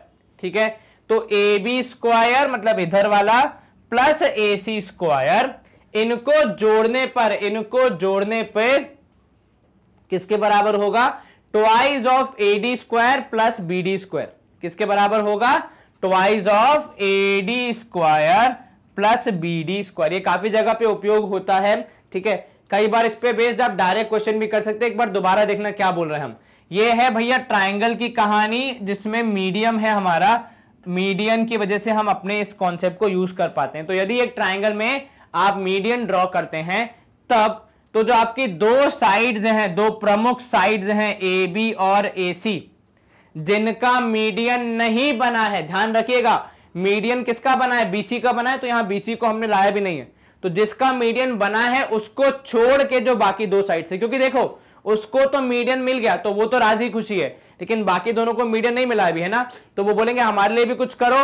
तो भैया ये जो अपोलोनियस बाबा थे इन्होंने बोला कि आप रोए ना, हम आपकी हेल्प करेंगे।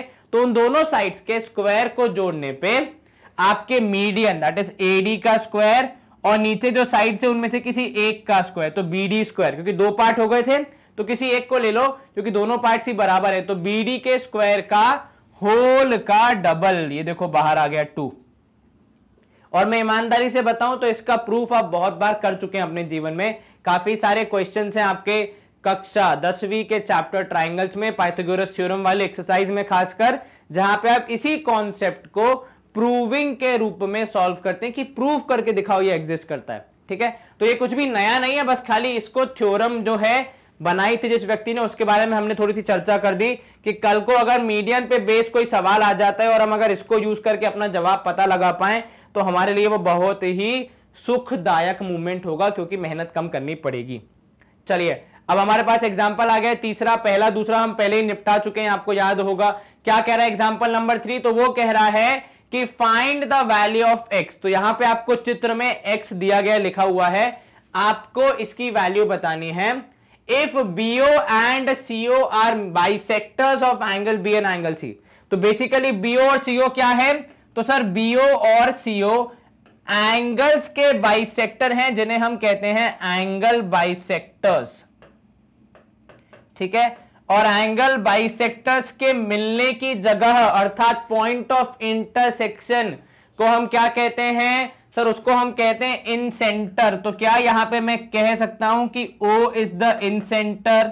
ठीक है, लेकिन सर यहां पे ए के वाली तो बनी ही नहीं है, तो बेटा अगर बना लोगे तो भी वो O ही रहेगा जो कि इन सेंटर होगा, क्योंकि बाकी दोनों तो मिल रहे हैं ना, तो बाकी दोनों का मिलना व्यर्थ थोड़ी जाएगा। वो पक्का है कि हाँ डेफिनेटली तीसरी बारी आएगी तो वो सीधी इसी पे गिरेगी, अब इसके आजू बाजू कहीं दूर तो जाएगी नहीं, क्योंकि तीनों का मिलना तो तय है। ठीक है, तो बेसिकली जो O है वो आपके लिए इन सेंटर का काम करेगा, भले ही वहां पे तीनों एंगल बाइसेक्टर्स ना ज्वाइन हो रही हो। आई रिपीट, भले ही वहां पे तीनों आपकी एंगल बाइसेक्टर ज्वाइन ना हो रही हो, पर अगर दो भी हो रही हैं तो उतना हमारे लिए इनफ एविडेंस है कि हम मान लें O इज इन सेंटर। तो यहां पे हम बोलेंगे O इज इन सेंटर। अब हमने इन सेंटर से संबंधित क्या जानकारी पढ़ी है, तो सर हमने पढ़ा है कि जो इन सेंटर वाला एंगल होता है जो कि यहां पे है एंगल BOC, इसकी वैल्यू हम प्राप्त कर सकते हैं किसकी मदद से, सर जो नीचे रह रहा है उसको ऊपर रहने वाला पड़ोसी ही मदद करेगा, तो यहां पे एंगल A मदद करेगा। कैसे मदद करेगा, तो सर कंडीशन ये होती है कि जो मध्य वाला एंगल है वो 90 degree plus half of angle A होता है। ठीक है, और केवल एंगल A नहीं होता, यहां पे BOC है इसलिए एंगल A है, तो जो भी सेंटर पे एंगल है उसके ऊपर वाला, अगर यहां पे ऐसा होता कि B वहां लिखा होता, A यहां लिखा होता, तो हाफ ऑफ एंगल B हो जाता। ठीक है, ध्यान रखना, मतलब मेरे कहने का तात्पर्य अगर यहां पे होता A और यहां पे होता B, तो यहां पे आप लिखते हाफ ऑफ एंगल B। ठीक है, तो जो भी एंगल है सेंटर पे उसके ठीक ऊपर वाला एंगल जो भी नाम हो उसका, ठीक है। चलो 90 degree, half of angle A, angle A की वैल्यू है 40, उसका आधा कर दो, तो भाई 40 का हाफ प्लेट कर दोगे तो हो जाएगा 20, 9 और 20 हो जाएगा 110। कहां पे है 110? ऑप्शन सी के रूप में 110 डिग्री, ठीक है। अभी तुम्हें कहानी सुनाते, पता है एक बार क्या हुआ था, हम जब अपने नानी के घर जाते थे, छोटी सी कहानी है उसके पे सवाल पा जाएंगे अपन। तो हम लोग क्या करते थे, हमारा एक नूडल्स वाला था, तो उससे अगर हम लोग 4 लोग जा रहे हैं तो हम लोग को खानी होती थी 2 फुल प्लेट, ठीक है। 4 लोग 2 फुल प्लेट बराबर बराबर बच जाएगी। पर हम शॉपकीपर से बोलते थे आप 2 फुल प्लेट मत दो, आप दे दो हमें 4 हाफ प्लेट। उसका रीजन ये था कि हमें लगता था कि हाफ प्लेट में ज्यादा नूडल्स आएगी, और अगर हम 4 हाफ प्लेट लेंगे तो हमें 2 नूडल्स 2 फुल प्लेट से थोड़ी ज्यादा मिलेगी, जो कि एक्चुअली होता भी था। इतना एब्सोल्यूट मेजरमेंट तो वो करते नहीं थे। तो जब भी अगर आप भी ऐसा कुछ कर रहे हैं तो instead of taking full plate, like 4 लोगों में 2 फुल प्लेट, 4 हाफ प्लेट लो, शायद आपको ज्यादा नूडल्स मिले। अगर मिले तो मुझे बताना, फिर मैं भी आऊंगा खाने। चलो यहां पे हमने निकाल दिया एंगल सी इज 110। एक बार कंप्यूटर जी से और पूछ ले तो उनका जवाब क्या है, उनका जवाब भी है ऑप्शन सी 110 डिग्री। यहां पे हम करेंगे स्क्रीन को क्लियर, साफ, सुंदर, स्वच्छ, और देखते हैं आगे क्या है हमारे इस ज्ञान के पिटारे में। तो हमारा यहां पे आज का सेशन होने वाला है समाप्त, लेकिन आपके लिए पढ़ाई करने के, नॉलेज गेन करने के जो पाथवे हैं, जो प्लेटफॉर्म है, वो समाप्त नहीं हो रहा है, क्योंकि मैग्नेट ब्रेन्स ने आपके लिए एक नया, एक अलग से ही चैनल सॉर्ट ऑफ बना दिया, जहां पे आप आसानी से पूरी अपनी पढ़ाई कर सकते हैं। और उस चैनल का नाम है हमारी वेबसाइट। तो यूट्यूब चैनल की बात नहीं कर रहा हूं मैं, चैनल का मतलब बेसिकली रास्ता बना दिया है। तो ये रास्ता क्या है, इस रास्ते का नाम है magnetbrains.com की वेबसाइट और हमारी ऐप, जिसको आप यूज करके अपना सारा कंटेंट जो भी आप पढ़ना चाहते हैं वो आसानी से पढ़ सकते हैं। तो भाई यूट्यूब पे जैसे कि हमारे, आपको पता है, बहुत सारे सब्सक्राइबर्स हैं, बहुत सारे सेशंस हैं, बहुत सारे सब्जेक्ट्स हैं, तो काफी स्टूडेंट्स कई बार लॉस्ट हो जाते हैं कि सर हमारे काम के सेशंस हमें नहीं मिल पा रहे हैं। तो उस समस्या का हमने एक समाधान निकाला है, ये वेबसाइट, जहां पे आप जाइए, पूरी पढ़ाई कीजिए, अच्छे से नॉलेज गेन कीजिए और फिर आसानी से अपने एग्जाम में एक्सेल कीजिए। जैसे फॉर एग्जांपल आप मैग्नेट ब्रेन्स का वेबसाइट का पेज खोलेंगे, होम पेज पे ही, मतलब पहले ही सबसे पहले आपको वो पूछ लेता है आप क्या पढ़ना चाह रहे हैं। क्या आप बोर्ड्स की तैयारी करना चाह रहे हैं, English medium, Hindi medium, spoken English पढ़ना चाह रहे हैं, आप एनटीएससी पढ़ना चाह रहे हैं, तो यहां पे आप आसानी से उसे कवर कर सकते हैं।